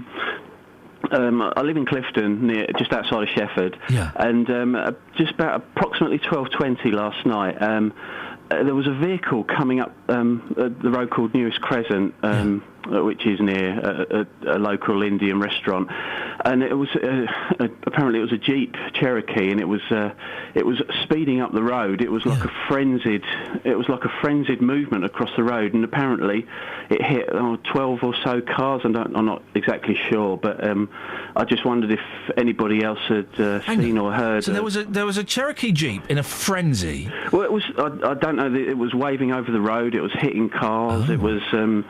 It was very, very unusual. Well, it is unusual, and it's done damage to these 12 cars, I'm assuming. Well, I've personally myself, I've seen 3 cars that it's hit and done some, bad damage to, but. There was lots of people in the street last night who said that it had been hit cars in other roads in the other road in the street as well. And did they catch the person that was driving it? No, the person was very erratic, very fast moving, and just drove off. So yeah, nothing was. No, I don't believe yet. Anyway, they've caught them. It's very possible because this happened last night, and I've only just sort of come to this morning. So, Dick, hang on, you've only just come to now? Well, no, I've been awake. It's 20 to 8, mate. What are you doing? I've been up since 4. You're a good man. Yeah. Someone's going to do this rubbish. So just tell us where it was again, Nick, because maybe somebody heard something or saw something. Okay, I do know it was in what I heard was in Newest Crescent in Clifton. Yep. Which is one of the estates, and also there was something happened in Miles Drive, which is another road off Newest Crescent. Cars were hit. It was tyre screeching. There was lots of wavy driving. It was, it wasn't pleasant. It was something that I've never seen before. And I've lived here over 10 years. Well, as long as no one was hurt, that's the main thing. If anybody knows anything about this, give us a call. Nick, you don't know anything about rabbits, do you? Oh no, not recently. Anyway. No. Okay, Nick. Thank you very much. He hesitated for a second there. Was he about to lie to me and pretend he did? 08459 455 555. The reason I mention rabbits, we have Benjamin Bunny, who lives with us and is a joy, an absolute joy. And last night, as I was trying to get him back into his hutch, which is not a joy, I have to play mind games with the rabbit. To get him in the hutch, right, bedtime, I sort of chuck some food at the back of the hutch, and then I have to go back in and watch through a crack in the door. I can't stand outside because he won't go in to the hutch. If I do that, I have to go in and I say, "All right, Benj, I'm off now. See you later, mate." So he thinks I'm going completely. I go in the house, look through a crack in the door, and as soon as I see his backside, his little stubby tail, going into the hutch, I have to creep out quietly and shut the door and lock it. Anyway, his fur's gone all patchy. The fur isn't falling out. It's just kind of different colours. Does anybody know what this... Am I killing Benjamin Bunny? Is it worth taking... I'll have to take him to the vets, won't I? It'll cost a fortune, as those things always do. 08459 455 555. If we have any... basically, I'm trying to get some free veterinarian advice. And why do we use the word veterinarian and veteran, and they're two different things? So one's a war veteran and one's an animal veterinarian. It always confuses me when you talk about... when you watch American films. When I was a kid growing up and you watch American films and someone would say they are a Vietnam vet, you think, what? Why would they be looking after animals in what was an horrific war zone? Why would they have a similar word? Homophones. Oh. Are you a homophone? No, I'm happy with all of those. Homophones are words that... do you know what they are? Are they words that get mistaken for other ones? They're words that are that sound the same but have different meanings. They're often spelt differently. So, 2 and 2 are homophones, or maybe they're the only ones. 4 and 4. 4 and 4, homophones, and 4. Bum and bum, no. Dumb and dumb, no. Anyway, so homophones, and there was a fella. There's like this sort of college in the United States that's a language college, and the fellow who's in charge of the website, each week they put up a new kind of word, and he put up a thing about homophones, and he was discharged for promoting homosexuality. Isn't that crazy? Gay and gay. Yeah. Well... maybe not. Tony's in Milton Keynes. Morning, Tony. Good morning, Ian. You learn things on this show. Did you know what a homophone was? I thought it wasn't a stereophone. What? A stereophone? Oh, no, it's a monophone, isn't it? Yes, Sorry. exactly. Tony, what have you called in about, sir? First World War commemorative thing. Are you going to be doing it? Yes, for one particular reason. Go on. Because it's a little-known fact. You can type it in on the internet, but there's very scant information. When the First World War broke out and Germany overran Belgium, the whole of Belgium came to Britain. In fact, me and hundreds of thousands like me are here because of having Belgian refugees in this country. Not that the whole of Belgium didn't come to Britain. Literally. Hang on a minute. The King and Queen, all of the Crown, all of the government, all of the structure, the civil service. Literally the whole... In World War One, you're saying literally the whole of Belgium came to Britain? Well, 150,000 Belgium... the estimation is between 225,000 and 265,000. That's official records. Gosh. But beyond that, it's likely to have been 1.2 million. Flippin' heck! Yeah, my grandfather was Belgian. He was from the Belgian Congo, and In 1916, once Germany overrun that, they were called out from there, and he came to Britain. Wow. He was a civil servant, so he got a good job. Met my grandmother, who was a munitions worker. Beautiful. And love struck. Yeah. And that was it. But you find there's very little information on it. Yeah. And I have been contacted by somebody at University College London who's writing a paper on it. Oh. But again, we've tried to get TV programmes to include it in the First World War commemorations. By 1917, you may have seen this, because Max Hastings has done a programme about this. Yeah. This country was on the brink of defeat because we ran out of the ability to produce munitions. We had no more cordite. We had no more factory workers. And so the Belgian refugees... They managed to turn it around. Tony, I'm moving on just because I'm late for the travel and the weather. Thank you very much. You've got the Belgian story out there. All of Belgium came to Britain? Travel news for beds, cards and bugs. BBC Three Counties Radio. There's an accident in Milton Keynes on Brinklow roundabouts where Tungwell Street meets Standing Way. Police are still there. One lane's blocked on the roundabout, causing queues. Quite busy on the A602. Speed sensors picking up delays between Stevenage and Watton Stone. Delays in both directions, our speed sensors suggest. The M1 slow London bound 10 to 9 approaching the Redbourne turn-off. Anti-clockwise M25 usual congestion 20 to 16 now. That's Kings Langley all the way around to the M40, and it's busy into London on the A1 as well as the M1, actually fairly heavy southbound towards Junction 2. James Worley, BBC Three Counties Radio. Thank you very much. All of Britain was full of... No, hang on a second. All of Belgium came to Britain? Really? All of it? That's not... No. 7:47, it's Monday the 4th of August. I'm Iain Lee. These are your headlines on BBC Three Counties Radio. A Bedford doctor who was struck off in 2002 is handing back his MBE. People in Nebworth are unhappy about a solar farm that could be built near their homes. And it's exactly a century since the start of the First World War. Let's get the weather. Beds, Herts and Bucks weather. BBC Three Counties Radio. Hello there, plenty of sunny spells around today. A few isolated showers though this afternoon. Not all of us will see them, but there could be some heavy ones. Temperatures up to about 22 or 3 degrees Celsius. And tonight a largely dry night with clear spells, a little cool, so quite comfortable again, with lows of 12 degrees. And tomorrow after a bright start, it does cloud over somewhat. However, we should still see some sunshine with highs of 22 or 3 degrees Celsius. And Wednesday we have a band of rather heavy showers pushing through for much of the day. Thursday, though, we have sunny spells and isolated showers again, returning to heavy rain on Friday. That's your latest forecast. Nick Coffer, across Beds, Herts and Bucks. I'm at Bletchley Park today for a very, very important special occasion. For me, being out of the studio is about putting faces to names and bringing to life all that's brilliant about Beds, Herts and Bucks. If you know the high street here and you've never seen what goes on behind you really should, because it's like a whole new world. Nick Coffer. I think for my listeners, they get a chance to hear about places they may never have visited. In fact, they may never have heard of. And also, they hear the stories from the people that bring those places to life. That is one of the mysteries of Abbots Langley Fire Brigade. Nick Coffer, across Beds, Herts and Bucks on BBC Three Counties Radio. Call 08459 455 555. BBC Three Counties Radio. Now, residents in Luton say a road that's been resurfaced in the town is worse now than it was before the work started.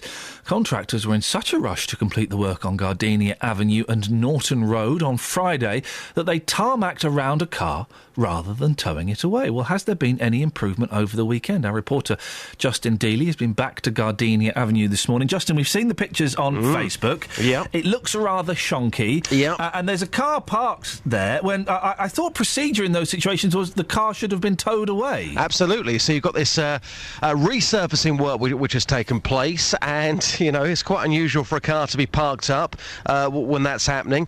They've just gone round the car. It looks absolutely incredible. It's very shonky. But, yeah, people saying to us that, what was the point? I've been talking to Giovanni Vitali a few moments ago. He claims now that his road is absolutely ugly. It's disgusting to look at.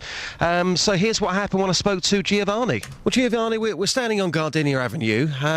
It looks a bit of a mess. Has anything changed at all since Friday? No, not at all. The work crews haven't returned.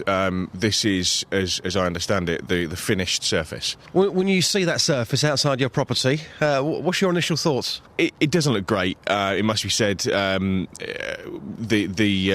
rainwater seems to pool on top of the surface. I'm not even entirely sure why they did it in the first place.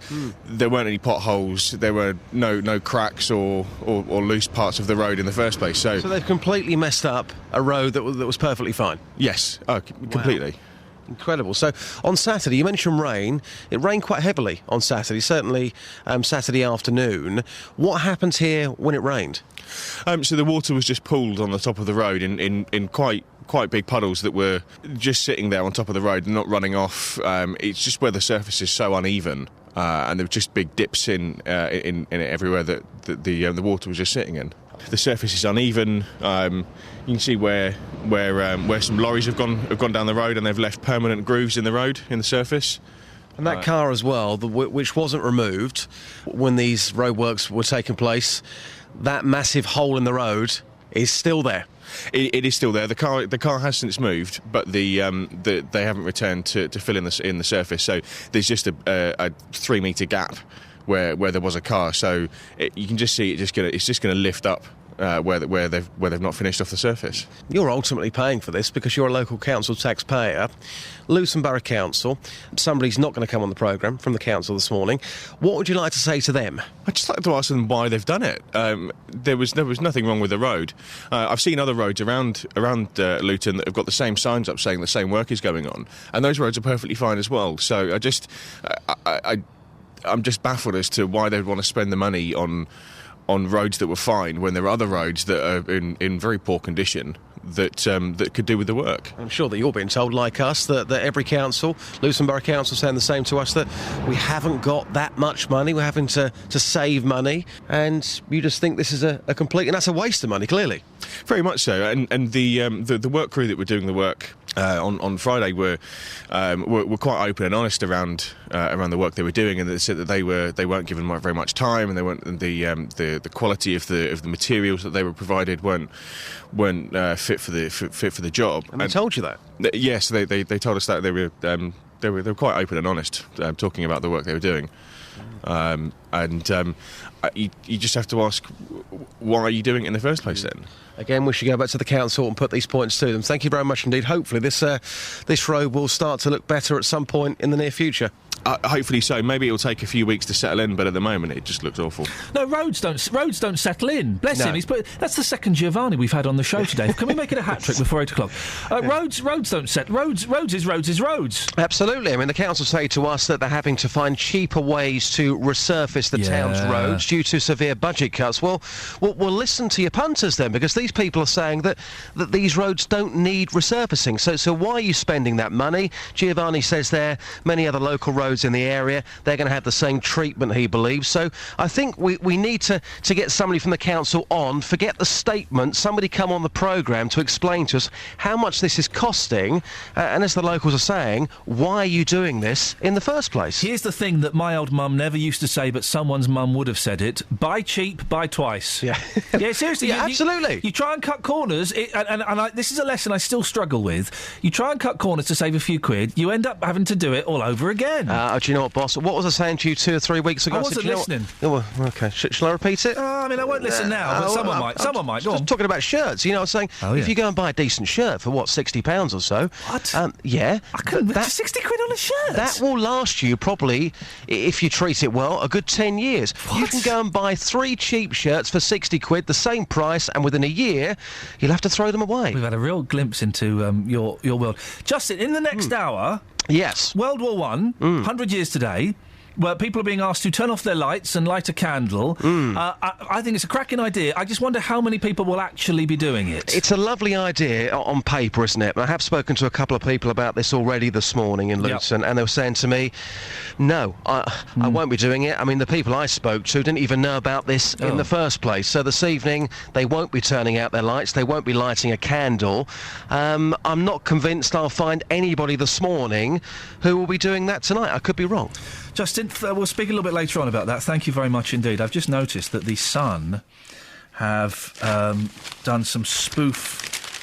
Maybe it's been taken out already. They've done some spoof covers of The Sun. Who do you think you're kidding, Mr. Kaiser? Dred Zeppelin? Guff. Lisa's from Caldecott. Good morning, Lisa. Good morning. You can help with rabbits, can you? Yes, I should imagine he's just molting. I've got two. I've got an English giant Lops and a Rex. A Rex? And my English giant, the little girl, she likes being groomed by Biscuit, the little boy, but she doesn't groom him back, so he's all patchy and looks all funny and different colours. I gave Benji a good brush last night. He sat still long enough for me to brush him. Oh, you're lucky. Yeah, I know. But it's still kind of... there's different colours and different textures. It's just different colours. It doesn't look like any hair's falling out. No, you probably won't see it because rabbit hair is so fine that it just sort of drifts away. Or the only other option is he might have a little bit of a mite, but because he's not going bald as such, I just reckon he's just molting. Should I take him to the vets for a little check-up? It might be worth just popping in there to make sure he is all right. But I'd probably say he's just molting. They're weird pets, rabbits. They are. When Benji passes, I don't think I'm going to get another rabbit. They're hard work for very little reward. Whereas cats, you put in a lot of effort and you get a lot back. Dogs, I imagine the same. But rabbits, you put in all this effort, you don't get much back. No, they are good fun. My one's took to digging up the garden at the moment. My large English lot. Oh yeah, so. Benji's dug a trench underneath his hutch. Little so-and-so. Yeah. Lisa, I appreciate your help. That's put my mind at ease. Thank you. Earlier on in the show, we spoke to Nick, who told us about a Cherokee Jeep last night. It's 12:20 that had hit several vehicles. Well, Paul Scoynes has been speaking to the Old Bill, the police authorities. What's going on? We've spoken to Beds Police, and they confirmed that there was indeed an incident in Clifton in Bedfordshire last night. Gulp. They say that the investigation, Ian, is ongoing. It was flagged as one to possibly generate media interest. They have recovered a vehicle, didn't confirm what it was. Up to 9 vehicles have been hit and damaged in this one village. Gosh. There have been no arrests so far. So they've got the car that they feel has done this. Yes. They say there are 9 vehicles which have been hit and damaged, and obviously they were appealing for any witnesses that saw this. The police are appealing. They certainly are. Ellis is here. Morning, Ellis. Morning. I've not spoken to you all morning. You all right? I'm good. You all right? Yeah, fine, thanks. Good. Your microphone's a bit buzzy. Is it? Yeah, can you give it a wallop? So much better. Yeah, thanks very much for that. 08459 455 555 is the telephone number. World War One. Video games. It turns out you should be letting your children play video games, guys. It's good for them. Huh?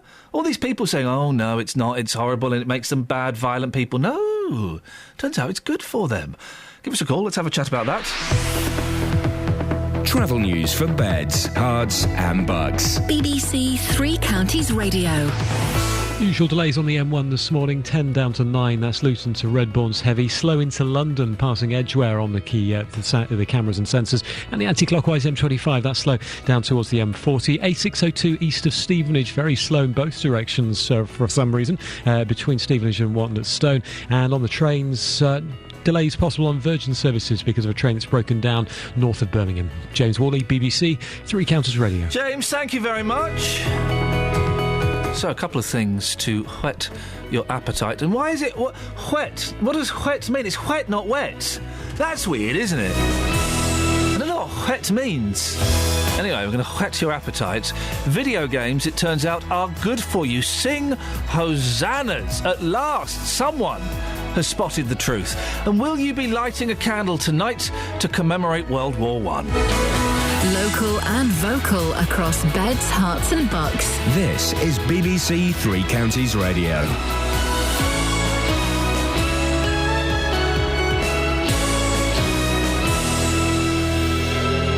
It's 8 o'clock, I'm Lee Agnew. The headlines: Bedford doctor returns his MBE, a candlelit memorial to remember the First World War, and people in Nebworth say they don't want a solar farm. BBC Three Counties Radio. A doctor working at Bedford Hospital, having been struck off the medical register twice, has handed back his MBE.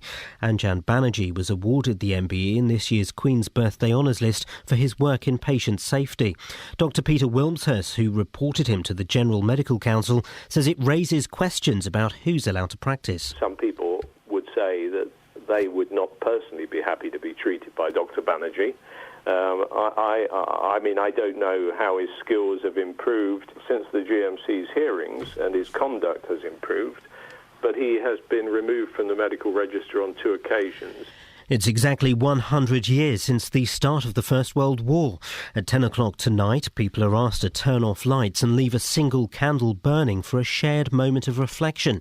Dr Stephen Clark is from the Royal British Legion, who want the public to take part. It's really the first opportunity for the whole nation to participate in terms of, at some stage, to reflect on what it means for our history and our identity. And it's really about your personal connection to the First World War and about the cost of that war. 4 men are due to go on trial today accused of murdering a teenager in Bedford.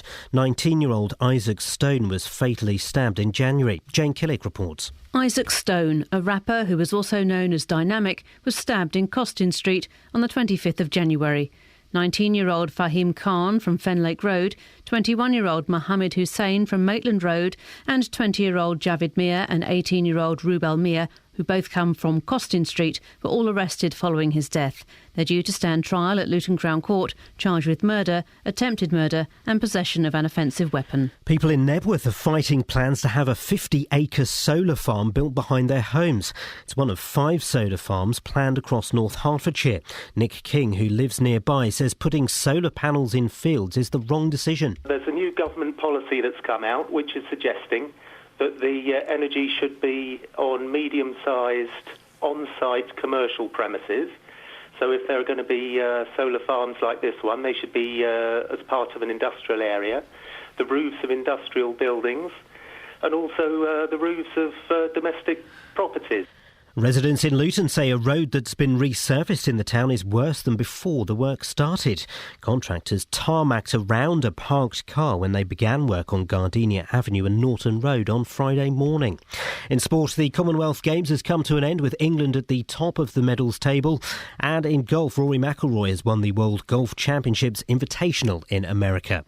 The weather will be dry with sunny spells at first this morning, but cloudy with scattered showers this afternoon. Top temperatures around 23 degrees Celsius, that's 73 degrees Fahrenheit. You can get the latest news and sport online at bbc.co.uk/Three Counties. BBC Three Counties Radio's big tour of beds, hearts and bucks. Homely, friendly.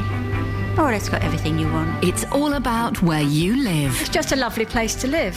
Everybody's friendly. And all this week, we're featuring Amptill and Flitwick. Flitwick is a good community, small town with everything you need there, from a supermarket to a swimming pool. The big tour of beds, hearts and bucks. BBC Three Counties Radio.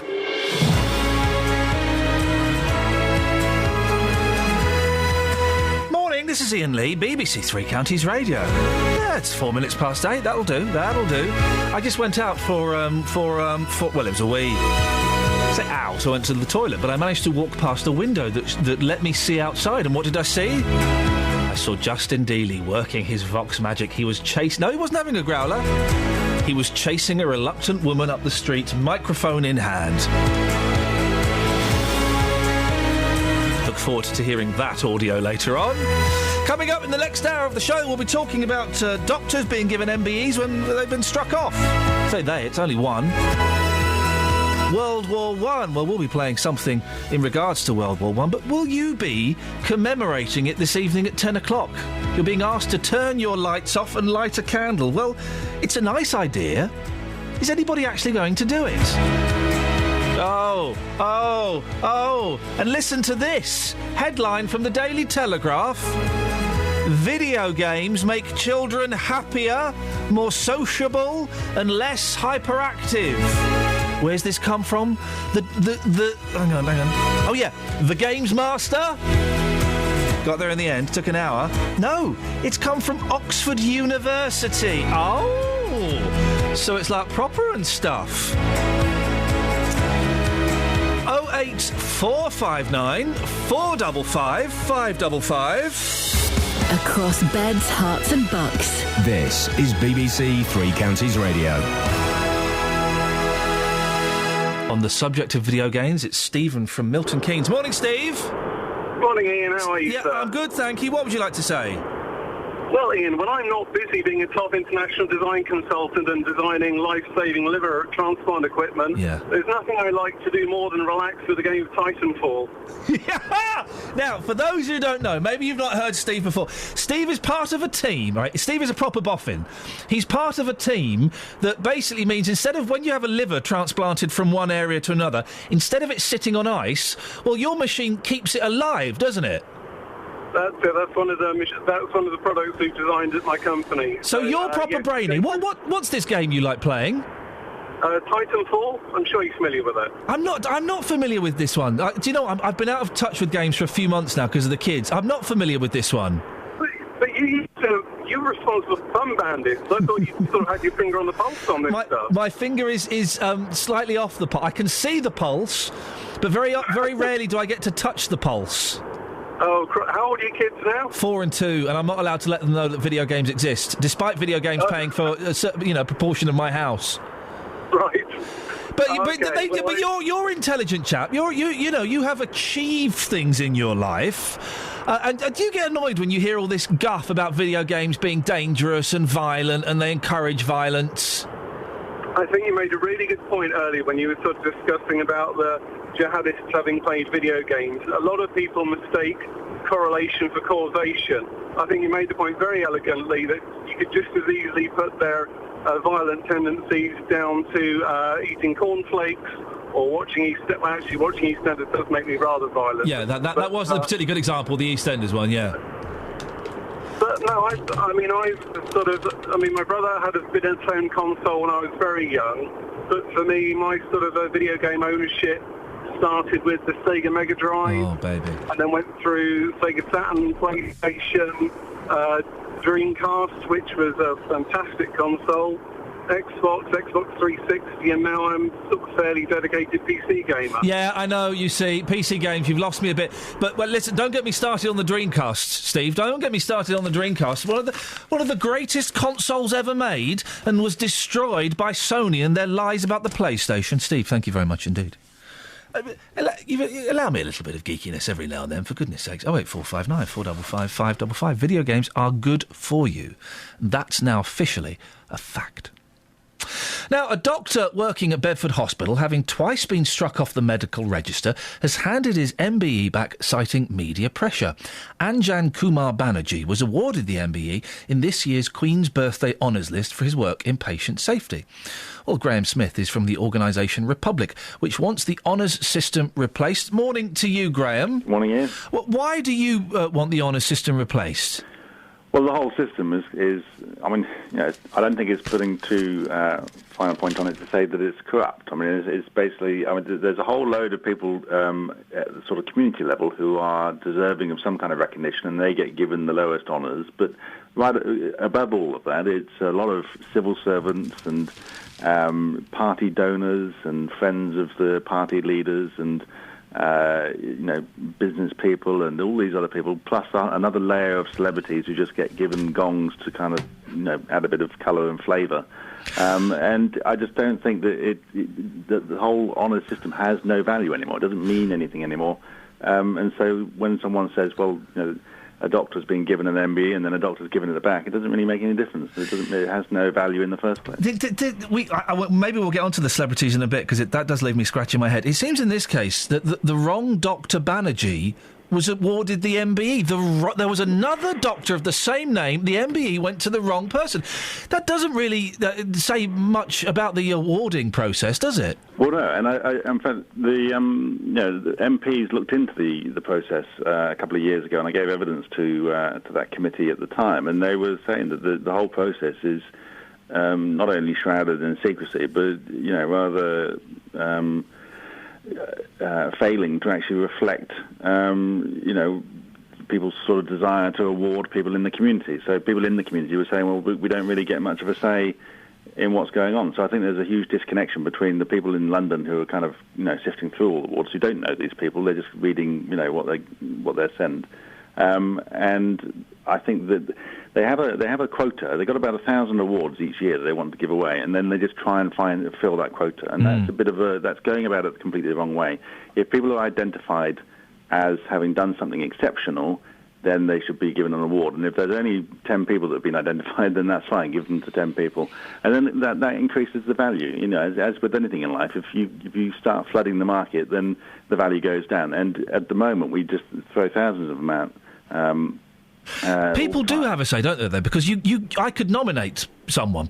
Members of the public can nominate people, can't they? Yes, certainly. But I mean, those are the minority, and those are also generally the ones that get the lowest awards. The knighthoods go to the grandees and the Tory party donors, the Labour Party donors, and the business people, and the people that have given money to the English National Opera and all this kind of thing.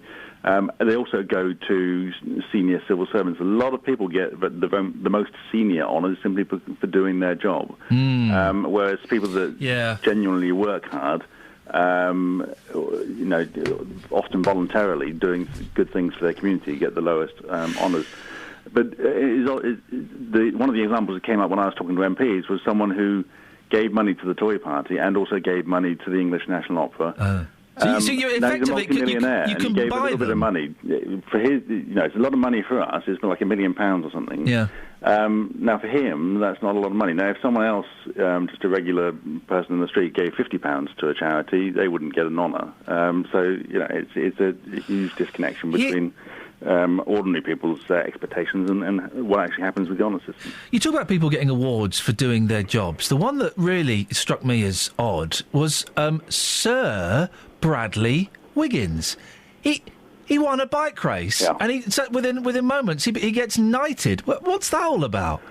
Well, I tend to agree. I mean, I think that we've had a really fantastic couple of years in sport, and with the Olympics and the Commonwealth Games and a whole load of other Wimbledon and Andy Murray and so on. But they work hard and they win awards in their sport. Yeah, he won the Tour de France. That's a great award. Yeah, absolutely. And getting a gold in the Olympics is far more prestigious than getting a gong from some anonymous committee in London. And I just think that it's become a little bit farcical, where now we almost automatically expect anyone who wins a medal in sport to then be given a gong, and that again just devalues the whole thing. I also don't get. I can understand some celebrities, maybe someone like Paul McCartney getting something because he has generated lots of money for the country and he's been an ambassador. But people like Bruce Forsyth and other TV people, they do really well. They get paid really well. They have really cushy jobs. They've got the celebrity and all that comes with it. So for them to get honours has always struck me as very odd, very peculiar. When there are people out there helping dying babies and far more important things. Well, I agree, and I don't agree with Paul McCartney getting a gong either, because he's generated an awful lot of money for himself as well. He's simply done something which he loves doing, which is great. Good luck to him. And I think the honours really ought to be limited, really restricted to those who have really gone above and beyond normal expectations of what you do in society. Obviously there's another category for bravery. You get that in the armed forces. There's also similar awards in civilian life, but beyond that, then those people that really go above and beyond, the normal sort of standards of community, contributing to the community should get something. But it really has to be exceptional, and doing something which you love and doing something which you're earning money for should not then give you a gong. And no celebrity should get it. I don't think any journalist should be allowed to get it, because I think it's a way in which MPs. Politicians can then start to mould public opinion, and they offer them up, and this is why I said it's corrupt, because they offer up gongs, or the promise of gongs, in order to get Graham, but be honest, or loyalty or whatever. Be honest though, if you got a letter saying you were going to get an MBE, you would think about it, wouldn't you? Well, if I got one, yeah, you would think about I'd it. be somewhat surprised if I got one, but I think my personal reaction would be to send her straight back. No, come on, I don't know if your mum is still with you, but your family, there'll be people that would be so proud of you if you'd got one. You'd consider it, wouldn't you? I think a lot of people would. Bear in mind that for a living, I campaigned to get rid of the monarchy and the honour system. So I think that most people unlikely. that I know would be somewhat surprised and appalled if I even thought about accepting one. And I wouldn't want one. If I did something exceptional beyond my job, and I was awarded something, let's say, for example, I jumped in front of a train to save a child, for example, and I was given an award for bravery, then fine. But, I mean, I haven't done that, and I don't think that someone should be given an award simply for doing what they're paid for. Graham, fascinating. So really nice talking to you. Thank you. Graham Smith from the organisation Republic. Well, what do you think about that? And we can talk about this, Doctor. We can also talk about the honours system in a wider detail. What do you think? Do we need to rethink it? I disagree slightly on Paul McCartney, but I can understand Graham's point. But let's start with Bradley Wiggins. Shall we start with Bradley Wiggins, Paul? Always with the Bradley Wiggins. Your hero, I believe. Yeah. Bradley Wiggins, let's start with this point and we'll work forwards or backwards. Bradley Wiggins should not have been knighted for doing well in a cycling race. First Brit to ever win the Tour de France. OK. It's quite an achievement. Yeah, his achievement was winning the Tour de France. Arguably the hardest sporting event in the world. Goodness sake. The Tour de France, the hardest cycling event in the... All right, think of a harder one. Did you say sporting or cycling? Sporting event. Oh, mate! Get out of it! Have you ever tried to throw a dart accurately when you've got 1,000 screaming drunk people shouting at you? Yeah, exactly. Travel news for beds, cards and bugs. BBC Three Counties Radio. Well, on the M1, delays on the southbound carriageway towards Luton at Junction 10. Congestion from Toddington services on the sensors. And then into London is slow moving towards Junction 2. The left lane is closed just before the exit slip road at Five Ways Corner. Queues from Gateway services. M25, anti-clockwise 20 to 16. Really slow this morning. Kings Langley all the way around to the M40. A602, we've found out the reason for the delays between Stevenage and Watnett-Stone. It looks like there are roadworks with temporary traffic lights that are in place until the end of Wednesday near to Hooks Cross. And if you're heading onto the A1, well, into London, very heavy from Stirling Corner to Mill Hill Circus. Usual congestion there. On the trains, Virgin say possible delays up towards the northwest because of a train that's broken down between Wolverhampton and Birmingham New Street. James Worley, BBC Three Counties Radio. Thank you very much indeed. I've just sent Jonathan Vernon-Smith away with a flea in his ear.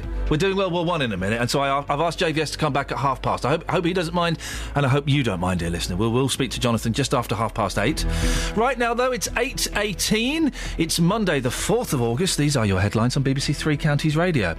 A Bedford doctor who was struck off in 2002 is handing back his MBE. Developers of a solar farm at Nebworth have refuted claims it will be too noisy. And a candlelit vigil is being held this evening to mark a century since the First World War. BBC Three Counties Radio.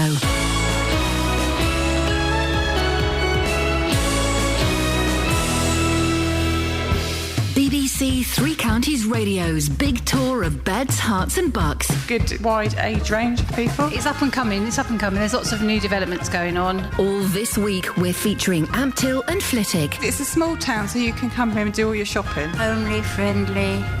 Oh, it's got everything you want. Inviting everyone to where you live. I would say it's a very vibrant place. There's lots of facilities here. It's just a lovely place to live. Everybody's friendly. If you've got a story everyone should hear about, let us tell them about it. Ampthill is a fantastic Georgian town. Flitwick is a good community, small town with everything you need there, from a supermarket to a swimming pool. The big tour of beds, hearts and bucks from BBC Three Counties Radio. Now, 100 years ago today, Britain declared war on Germany. If you want to give us a call about the campaign to have a candle lit in your window, will you be taking part, yay or nay? 08459 455 555. The war finally ended on November the 11th, 1918, with more than 9 million dead. In the intervening years, everything changed. Recently, some old police records were found in Bishop's Stortford, which shine a light on how the war altered policing on the home front. Well, BBC Three Counties' Tara Gungerfall went to Bishop Stortford Museum to find out more. In 1996, I think it was, they were redeveloping the police station. The builders found this pile of old records. They didn't know what to do with them, so they went to the police station. I'm Sarah Turner, I'm curator at Bishop Stortford Museum. What you see within the records is the war at home in microcosm through the eyes of those policemen and what they're actually doing. Inspector O'Connor's journal from 1915 is very detailed. The 11th of February. Received report of attempted suicide of a private from the Beds Regiment of Bartholomew Road by shooting himself with a rifle. Removed him to hospital. And that's all there is in there. But a few days later, he goes to the hospital to check up on him. I'm Andy Bliss, Chief Constable of Hertfordshire. As police officers now and then, you can't cut yourself completely emotionally from what you deal with, and I suspect that very much is the human side of the inspector, having dealt with another human being in absolute meltdown, actually showing humanity and going and seeing him in hospital to see if he was okay and perhaps say a few nice words to him. That's often what we do. There's more detail at the petty sessions. You find that he was in the dock with his left arm in bandages. He was a private, was in the firing line for about 2 months before returning on sick leave. His wife describes how he was behaving. So he seemed very ill, couldn't get much sleep, had nightmares, could not sleep as he was afraid that something would happen. He used to get out of bed and walk about. During the day he was okay if she was with him, and he was about to go back to the front. And there's Inspector O'Connor, who obviously moved after that point to a different station, giving full description, and it goes on. And then he said to his wife, "You think you'll be able to keep an eye on your husband now he's getting stronger and see that everything is all right?" And she said yes. And I think that's really interesting, because if you think about how hard people were at the front on people who tried to shoot themselves to get out of battle, compare it to that. I find that fascinating. Plainclothes duty in Bishop Stortford town re complaints received of stolen fruit.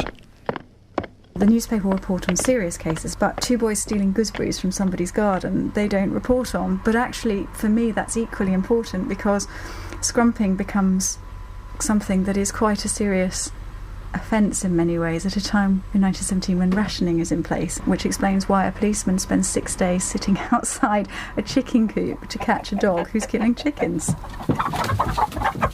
Almost 100 years old, absolutely fantastic. Pocket notebook entries. Very much something I'm familiar with from when I was a young PC. Well, if you'd like to find out more about the role that local people and places played during the First World War, you can visit the BBC's World War I at homepage. Click on bbc.co.uk/WW1, the number 1. You'll also be able to see and hear how World War I changed life in Beds, Herts and Bucks. And tomorrow we'll hear about the role that Cardington Sheds near Bedford played during World War I. Call 08459 455 555. BBC Three Counties Radio. Ruth in Marston Mortain. Morning, Ruth. Good morning. How are you? I'm all right, thank you, Ruth. What have you got for us? I haven't phoned for a long time with anybody, actually, because we're living with son at the moment. Oh. Well, we're in the middle of moving. Oh, OK. And we haven't found anywhere yet. Oh, so how long... You're living with your son? Yeah, we were fed up with it, so we just sold the apartment.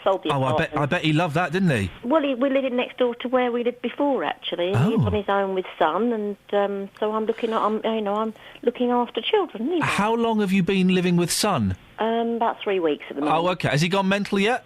No, but he has his girlfriend moving in a couple of weeks, so we should hopefully be departing soon. Have you found anywhere? We have, yeah. I've got a few questions tomorrow, but they're making the most of it while we're here. Oh, well, so they're getting free babysitting? Well, they've had it for a long time, but we're moving down to the Isle of Wight. Oh, blimey. We're a bit more difficult. So. Yes. Oh, Ruth, I feel we've had a nice little round robin there, Ruth. Yeah, I have, yeah. I'm Luann's mum, anyway. Oh, I'm sorry to hear that. I'm so sorry to hear that. Yeah, she is older than she sounds, but equally, I feel about 90 when I talk to her. I imagine she's about 59. No. No? No. 48? No. 46? No, keep going down. She's no younger than 43. No, she is. She's 42. Oh, OK, so she's older than me. That's all that counts. No, she's not. I'm not going to tell you how old she is. Oh, OK, well, well done. Ruth, you've called in. You're not called in to embarrass your family, although you've done that very successfully. Well done. No. This World War I thing tonight, are you doing it? Yes, I am. Why? Because I think, as a mark of respect, it's one thing a lot of people don't have nowadays, or kids don't have installed in them, is respect. And I think if everybody, from the day they were born, was taught. I don't believe in this beating them up and things like that, but they're taught respect, pleases, thank yous, and to respect yourself and your elders. Yeah. And if it wasn't for them, who knows where we would be now? I look at some of the documentaries. I mean, and some of them were 16 years old. And it was kids. They were kids. Yeah. And they went out there and they did it willingly for their country, the same as many of them still do.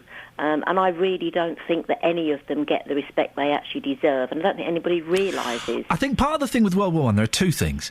It was 100 years ago, so I would imagine that I certainly find, as a 41-year-old, I find it difficult to connect with it. And I do try. I don't brush it off dismissively, but I struggle to connect with it in the same way that I connect with World War II, because my grandparents were involved in that. Yeah. And also, you say 9 million people died. It's just such a huge figure.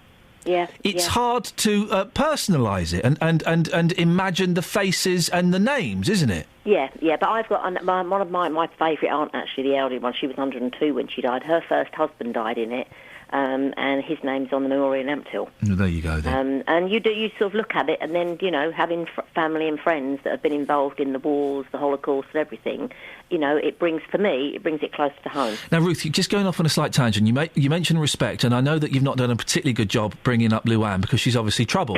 But successful, though. Well, yeah, I know. My little boy, he's 4 years old. Yeah. He's been a right little... He's really pushing it at the moment. He's a boy. Is that a difference? Well, I know there's obviously a difference. It is sometimes. Winkles and woo-woos. Our youngest one, who I'm looking after, is 5.5, right. And he is the little angel. He really is. But when he flips, he is lethal. Last night, right? So my eldest, he's 4.5, yeah. And he was really pushing it. Okay, and he wouldn't get out of the bath. And fair play, he'd not been very well that day. He'd been throwing up that day, but he was still pushing it. And he's there in the bath, and he says to me, I said, right, we're going to get out of the bath now. No, I will not. Right. I said, son, you're getting out of the bath now. You disgust me. I said, I beg your pardon. You disgust me. Don't you dare speak to me like that. He's copying Daddy. Whoa, what? Really? I think so. I don't think I've used the word disgust, or have I? Maybe. You've got a play school. Yeah. Yeah, they pick things up. Yeah. You know what I do? I actually use reverse practice with them mostly. Oh, go on. No, pull the plug out, get out, and it's like going out the door. I see you ready, they're messing about. I said, right, I'm going, I shut the door. I'm coming. Oh, I've done that in the past. Yeah. And then 10 minutes later, he's sat in an empty bath, covered in bubbles, still refusing to get out. Yeah. Fine, just leave it. Just do it a couple of times. Okay. Leave him overnight? Older. Yeah, you could do. Yeah, but I'll take a blanket in there. Ruth, thank you very much. There we go. Child rearing tips from the olden days. I'm not sure we can advocate leaving children in baths. Yeah, you wait until you have kids, Paul. Then you'll do anything you need to. To quote Malcolm X, by any means necessary. Is that what you do? Yeah, by any means necessary. Mr. X certainly had a good point. I think he was talking about bringing up children. I'm not totally sure what his beef was. It probably translates. Yeah. You disgust me. I got really... Don't you talk to me like that, son. You disgust me. Hey, you remember the story we did last week about the spitting? Not really. I don't really... OK, so there was a story last week that we did about people who... I miss Simon Lederman. Go on. That was when the radio was great here. Yeah. And when Ledders was doing it. Oh, this idiot now is a Lee fella. His big brother used to be on the TV. He used to work with Ricky Gervais, so he thinks he's a big man, but he's obviously not. He's living his career in reverse. Let's get Simon Lederman or even Gaunty back. He doesn't go on about it either. No. The spitting story we did, hey? Yeah. Do you remember that? Yeah. Shall I fill you in? After this. Travel news for beds, cards and bugs. BBC Three Counties Radio. We'll start on the M1, very heavy southbound towards Toddington services on the sensors. Slow into London with an accident at junction 2, Five Ways Corner. M1 slow from London Gateway services. And if you're on the M40, very heavy out of London up to the M25. Anti-clockwise M25, slow moving in patches from 20 Kings Langley down to 16 the M40. It's slow east of Stevenage, between Stevenage and 1 at Stone. The A602 slow towards the temporary traffic lights by Oaks Cross Farm. Work continues there to the electricity cables until Wednesday. And on the trains, possible delays on Virgin West Coast mainline trains because of a breakdown between Wolverhampton and Birmingham New Street. James Worley, BBC Three Counties Radio. Across beds, hearts and bugs. This is BBC Three Counties Radio.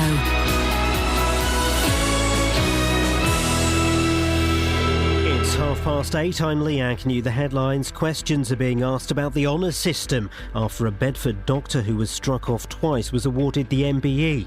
Anjan Banerjee now says he's handing the honour back. A solar energy company is refuting claims that a solar farm at Nebworth will be noisy. Solstice Renewables is planning to build the farm on a 50-acre site. Residents in Luton say a road that's been resurfaced in the town is worse than before the work started. Contractors tarmacked around a parked car when they began work on Gardenia Avenue and Norton Road on Friday morning.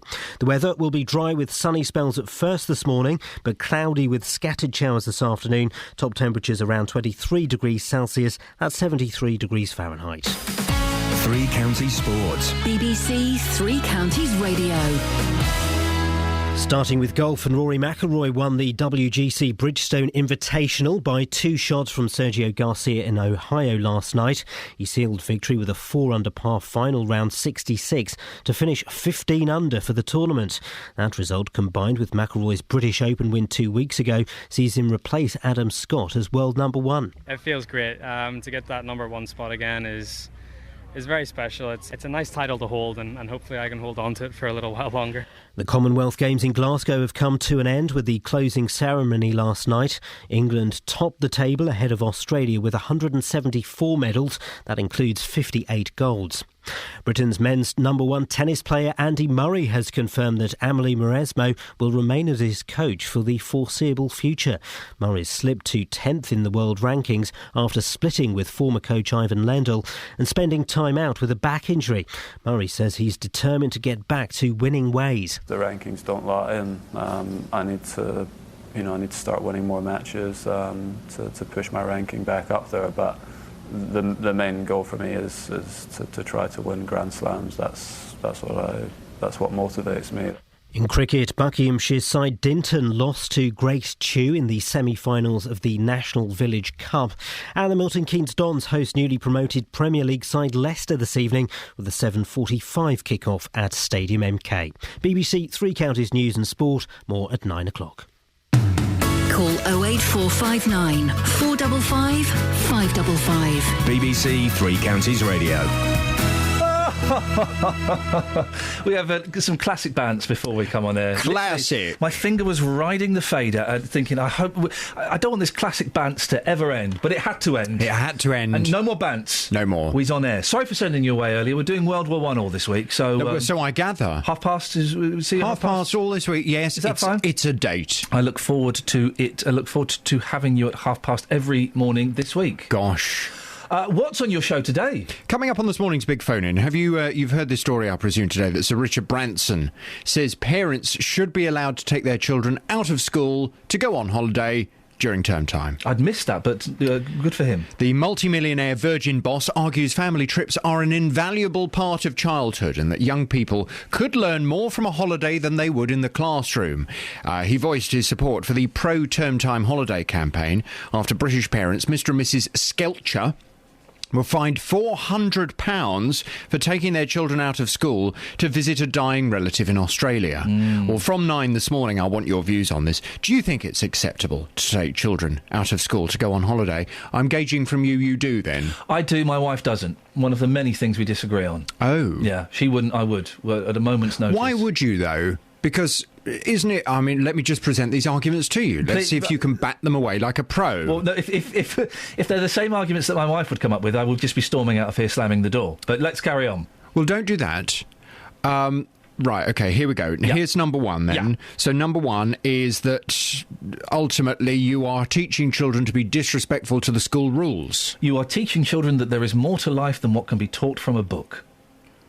Oh. Next, number two. That was a good one, wasn't it? Well, it was. Yes, it was good. Number two, they may miss out on valuable schooling and valuable education, and it will take ages for them to catch up. The taking ages for it to catch up is a myth, and I would speak to the teachers before and ask them if there was anything significant that they were going to miss, and if they were, could I take it with them?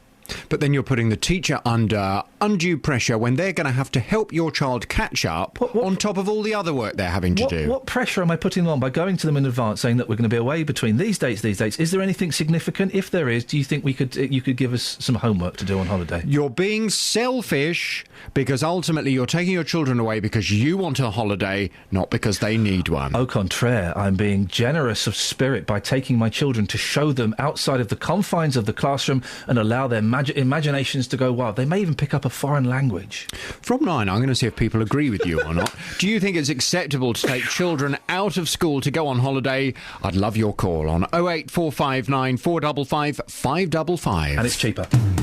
Call 08459 455 555. BBC Three Counties Radio. What's this in my running order? Spitting update. No. Before the spitting update, and we'll get there in a second. JVS. What? No. What's this on my screen? It says Whisper voiceover Justin Dealey. Dare I play it? I'm going to play it. Okay. If you hear a whisper, give us a shout. Oh, there we go. It's just more of the wonderful catchphrase. We'll have that. Catchphrase is building its support, Ian, I think. If you hear a whisper, give us a shout. If you hear a whisper, give us a shout. There we go, guys. It certainly really is. We've had several whispers today. Yeah, and they're turning into shouts. They're turning into shouts? Here comes a shout now. Last week we heard about a spate of spitting incidents in Bedfordshire where people have been stopped by a white van. This is horrible. Stopped by a white van. Excuse me, love, you give us directions. You go over there. Yeah, where do you want to go? And then the bloke in there would spit at them. Several incidents in Leighton Buzzard and also reports of some others in Houghton Regis. Well, we spoke to Katie, who got spat at, and it sounds like it could be quite flippant, right? But if you imagine that happening to you or to your wife, it's horrible. And Katie was very, very upset. We also spoke to Sergeant Andy Rivers from Leighton Buzzard Police Station, who was investigating. He said that he'd come back on the show on Monday. Sergeant Andy Rivers is back on the show this morning. Good morning, Andy. Thanks for getting back in touch. What's the latest? Yeah, good morning to you all. The latest is we went and saw Katie last week. We've taken a detailed statement from her and have seized the T-shirt that might have some forensic evidence on it. Yep. And the process is now it's with an officer to investigate, and the T-shirt will be submitted for forensics. It's whether or not Bedfordshire Police will decide that is something they want to submit, but we will be submitting it. OK. And I would imagine that Katie was quite relieved that someone went and spoke to her. I haven't spoken to her, but we did phone her straight after the show. Brilliant. And arrange an appointment to go and see her. All 4 of the offences that we've got have all been pulled together now, so one person's investigating it rather than it being individual officers. OK. So all being well with the 4 of them, we might get a positive result. I say, on the night before I went on the show, the van was stopped. Yeah. We do know who was in the van. I think it's just a matter of putting everything together and hopefully getting a positive outcome. All right, listen, I can understand why you're being a little bit cagey today, as now it's an ongoing investigation. Maybe we can speak to you at some point. I know you're busy and you're off and about, but speak in a few weeks and just follow this up and see how it's going. Not a problem at all. Andy, I appreciate your time. Thank you very much indeed. Sergeant Andy Rivers, 08459 455 555. On FM, AM, online and digital radio. This is Iain Lee. On BBC Three Counties Radio. If you hear a whisper, give us a shout. So, what are we talking about? Let's reset the stall, shall we, a little bit? A few big things. The honours system. Can anybody justify celebrities getting honours just because, they do a lot of work for charity? Well, really, did Bruce Forsyth get knighted in the end? If he did, the only reason he done got the knighthood was because he was kicking off and having a bit of a hissy fit that he hadn't received a knighthood. We should be giving honours to people who are there holding sick children's hands when they die, or people who make a difference to their community.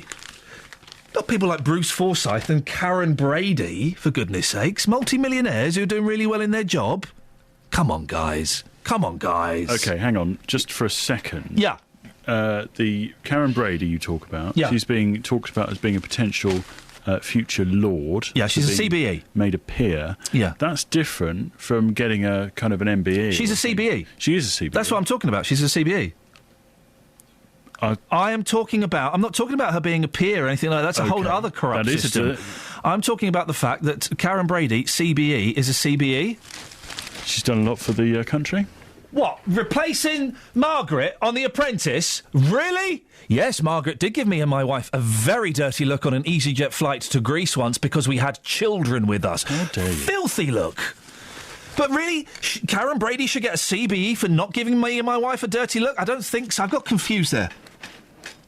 There's a lot of the news a lot in the papers today about her being potentially turned into a peer. I know. I've subsequently realised that, and I'm backing down. Well, is that back down going to include an apology to me? It'll go through your people. You could say it on the radio. No, it'll go through your people. It means more when it's in writing. It means more when it's said in a public forum in front of not many people. I'll go to the Luton Town Centre. Probably be more people there, let's be honest, after the latest figures. It's a joke, guys. It's a joke. Get over it. We're talking about that. We're also talking about video games. Turns out they're good for your kids. Yes. All you people that say, video games, they encourage violence. No, they don't. Because most people can tell the difference between sitting there pressing the X button and shooting a pixelated character and going out and creating violence in the real world. 08459 455 555. And World War I, it's 100 years since the start of World War I. People are being encouraged to sit in their homes in the darkness at 10 o'clock at night with just a candle lit. Is anyone going to do it? Really? Lynn's in Bletchley. Lynn, are you going to do it? Yes. Tell me why. As a mark of respect for all of those that have lost their lives, we all know people that have got relations, or further back, if we haven't got anybody ourselves, that died in the First World War, but not just the first, Second World War, and past and present conflicts. And I think we should mark it. See, I haven't. I don't know my family tree well enough to know if any of my relatives fought in World War I. And I don't... And by the way, listen, I'm not knocking this idea. I think it's a cracking idea. I think it's a nice idea. I'm just questioning it. Just questioning if people will do it. I don't know of anybody who has a direct connection with World War I. I'm sure there must be, but I don't know it. There is. I do the poppies every year in Bletchley, and I speak to lots of people, and they tell me all different stories, and some are from their relations that they lost during the First World War, and the Second, obviously, and obviously present conflict. So you hear, so there is people, and I know there's going to be a lot of people tonight. I've already got my poppies up at the window. Yeah. And I would be doing my candle. Lynn, by the way, have you got? Did you have to go and buy a candle specially, or have you got like candles in a drawer somewhere? No, I've got a candle, but I've also got the battery candles. Oh yeah. Yes. Oh no, you're not going to use one of those tonight, are you? Well, no, I'm not. No. I'm going to take one round to a couple of people in the bungalows. Oh, where I live. Again, very generous of you. I hate the battery candles. No, but these look at originals. Really? They can't have a problem. Oh, okay, all right, fire hazard. And about your little boy. Yeah. You need a naughty step. I thought, because the thinking on how we bring up our kids changes like every 5 minutes. I thought the naughty step was kind of out of favour again.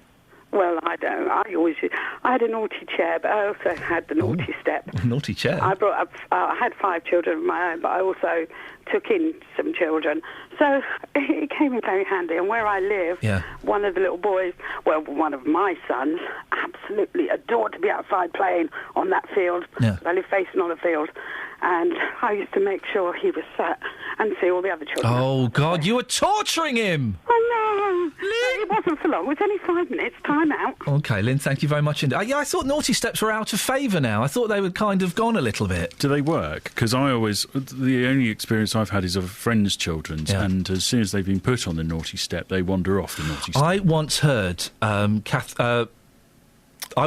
a former colleague. I phoned her up, and she was in the process of releasing one of the children from the naughty step. Wow. And it was... I'd never heard this tone of voice from her. Have you learnt your lesson? Yes. Are you going to say sorry? Sorry? And a really sarcastic... Right, off you go. So I don't think that lesson had been learned. Harriet is on the line. Morning, Harriet. Hi, Ian. Hi, Harriet. What have you got for us?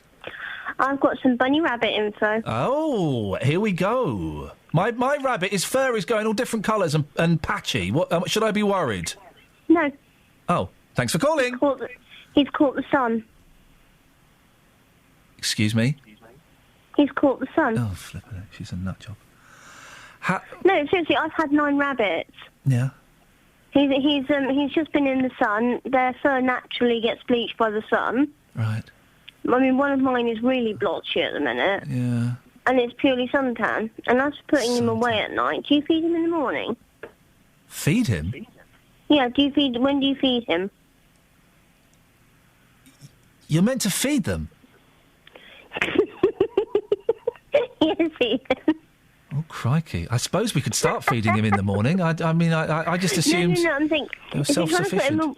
if you're trying to put them away at night, don't feed them until they're in their hutch. So He won't get into the hutch until I have to put the food in the hutch to get him in the hutch. Yeah. Yeah.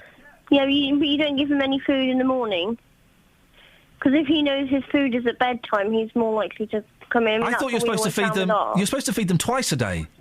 Mm-mm, once. Ah. Depends on the breed. What breed's Benjamin? He's a bunny. He's a bunny. Okay. Fair play. Thank you very much indeed. Suntan on a rabbit! Are you bonkers? Travel news for beds, cards and bugs. BBC Three Counties Radio. The A602 really slow east of Stevenage. Between Stevenage and Walnut Stone, there are temporary traffic lights set up outside Oaks Cross Farm. That's causing delays each way, east and westbound on the 602 this morning. The A1M, usual heavy traffic, 8 to 7, passing Stevenage. It's very busy, by the way, southbound on the A1 at Black Cat, approaching the Black Cat roundabout and the ongoing works. The M1 is heavy 12 to 10. Into London, easing off. The accident down at Five Ways Corner has cleared. Anti-clockwise M25, well, that's slowed down towards junction 16 for the M40. And on the trains, possible delays on the West Coast Main Line. Virgin reporting half-hour delays, up to half-hour delays because of a train that broke down earlier north of Birmingham. James Worley, BBC Three Counties Radio. Thank you very much. A suntanned rabbit. That was a wind-up call, yeah? We just had a prank call on the show, didn't we? 8:47. It's Monday, the 4th of August. I'm Iain Lee. These are your headlines on BBC Three Counties Radio. A Bedford doctor who was struck off in 2002 is handing back his MBE. Developers of a solar farm at Nebworth have refuted claims it will be too busy. And a candlelit vigil is being held this evening to mark a century since the First World War. Will you be taking part? Do you feel any connection with it? 08459 455 555. We'll talk to Justin about that. But before that, let's get the latest weather. Here's Georgina. Beds, Herts and Bucks weather. BBC Three Counties Radio. Hello there, lots of sunny spells around today and into this evening, but a few scattered showers as well, mainly this afternoon. Some of them will be heavy, but we won't all have them. Some of us will have a dry day. Temperatures reaching 22 or 3 degrees Celsius. And tonight should be largely dry, a few clear spells. Temperatures down to 12 degrees, so fairly cool and comfortable.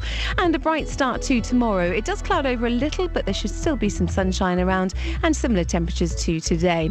On Wednesday, though, we have a band of rather heavy showers pushing through for much of the day. Thursday, sunny spells and isolated showers, and then we return to heavy rain on Friday. That's your latest forecast. Thank you very much.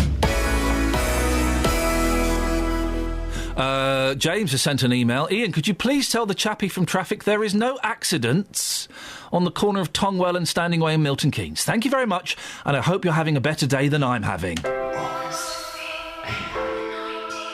With football, no day is just a day. December. It's a day where memories are made. It's going to be put in by Andre Gray. February the 15th, 2014. It's a second goal for Luton Town. A chance for 3-0 and a chance for game over. What a team goal for Luton Town. Penalty, Andre Gray puts it in. It's 5-0. Cross in towards Andre Gray, who tucks it in for number 6, but it'll be tucked in with Liverpool. 7-0. With Three Counties Sport, we'll make every day memorable. The 2014-2015 season starts on Saturday, August the 9th on BBC Three Counties Radio.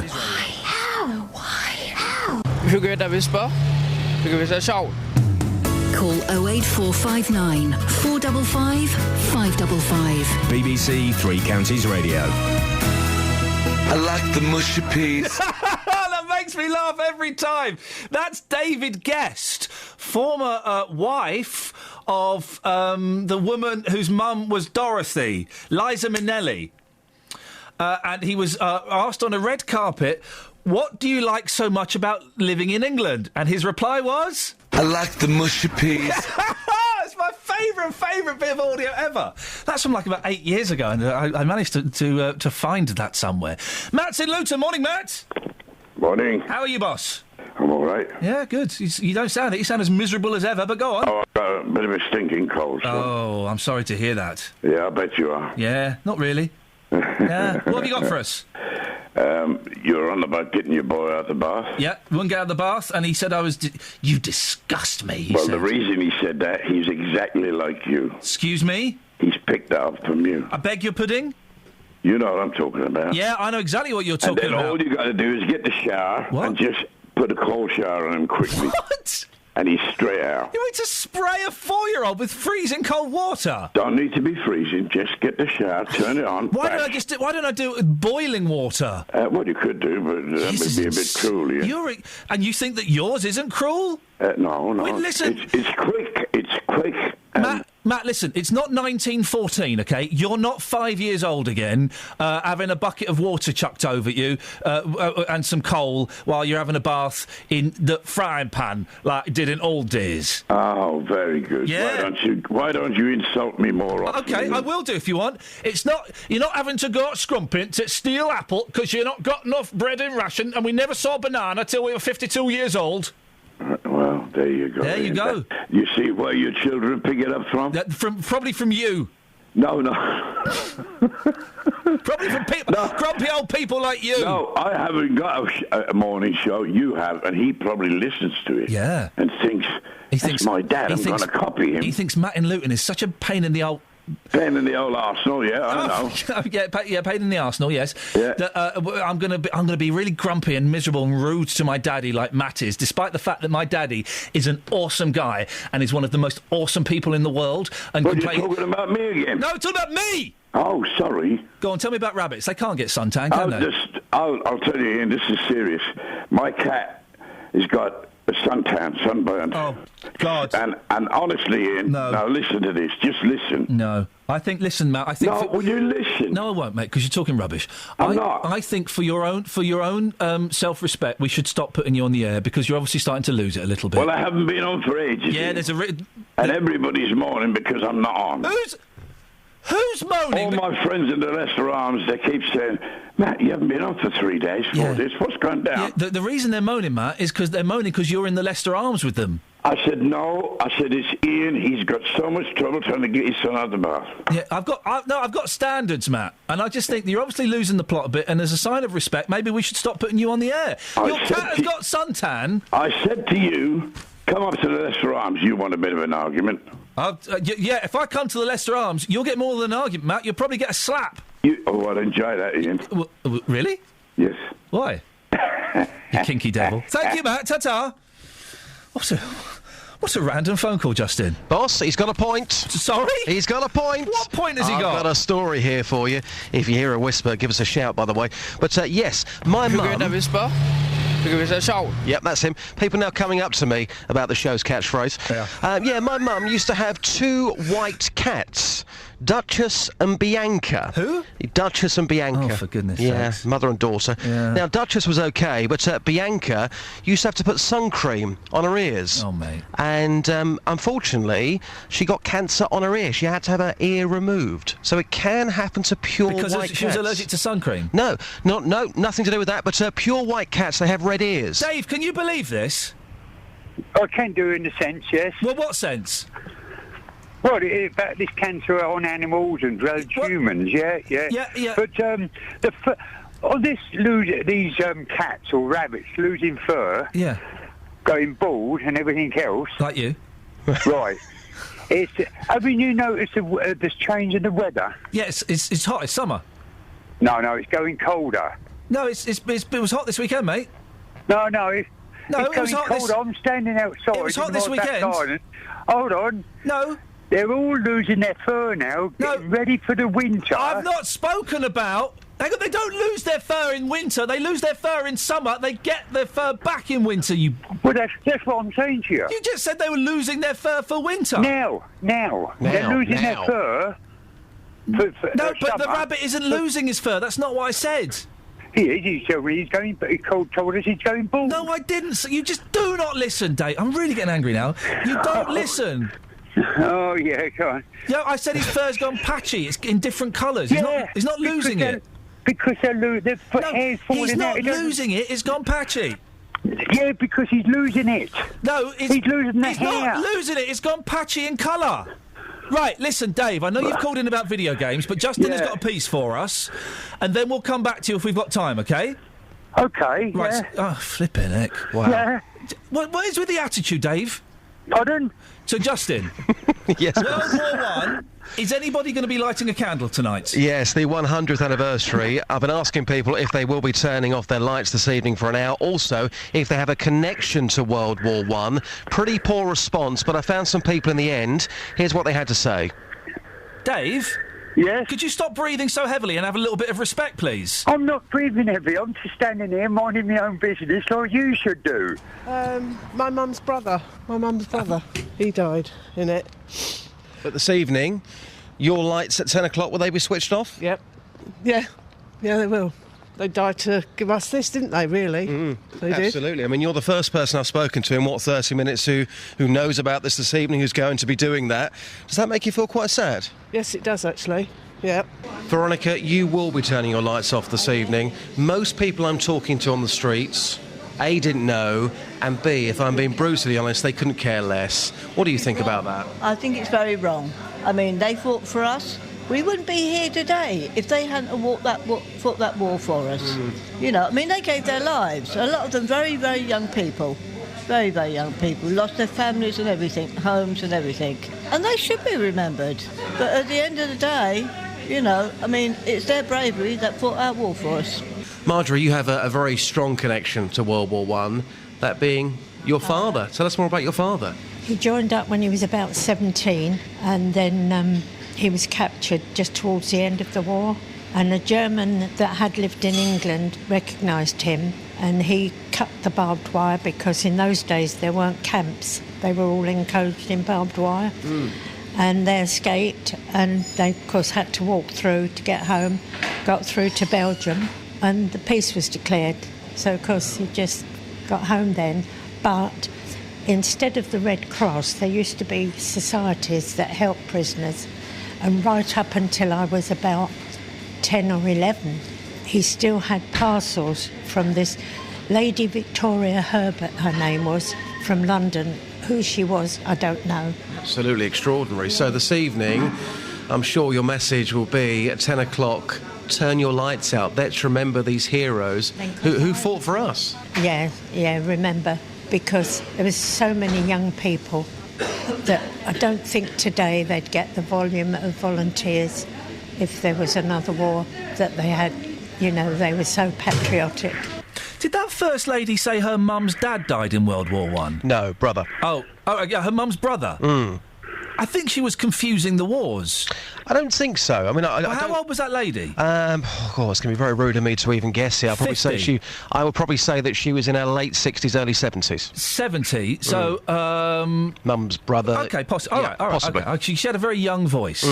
Some great stuff there, great stories. Yeah, but I mean, it's sad, though, because you go out this morning and most people haven't got a clue what you're talking about. Of course, today being a very, very special day, this evening at 10 o'clock, turn your lights off, light a candle. Let's remember these heroes. Hopefully, we've got the message out there and we can make a bit of a difference. Do you know what? If I weren't, I will be asleep. If I weren't asleep, I would probably do it to have a moment's reflection. I think you would do, absolutely. I think, hopefully, the majority of people, when the news gets out today, the majority of people hopefully will do something tonight to remember these heroes. Justin, good stuff. So you can do sensible stuff when you try? Yeah, sometimes. How's your nipple? It's fallen off. OK, thank you very much. Dave!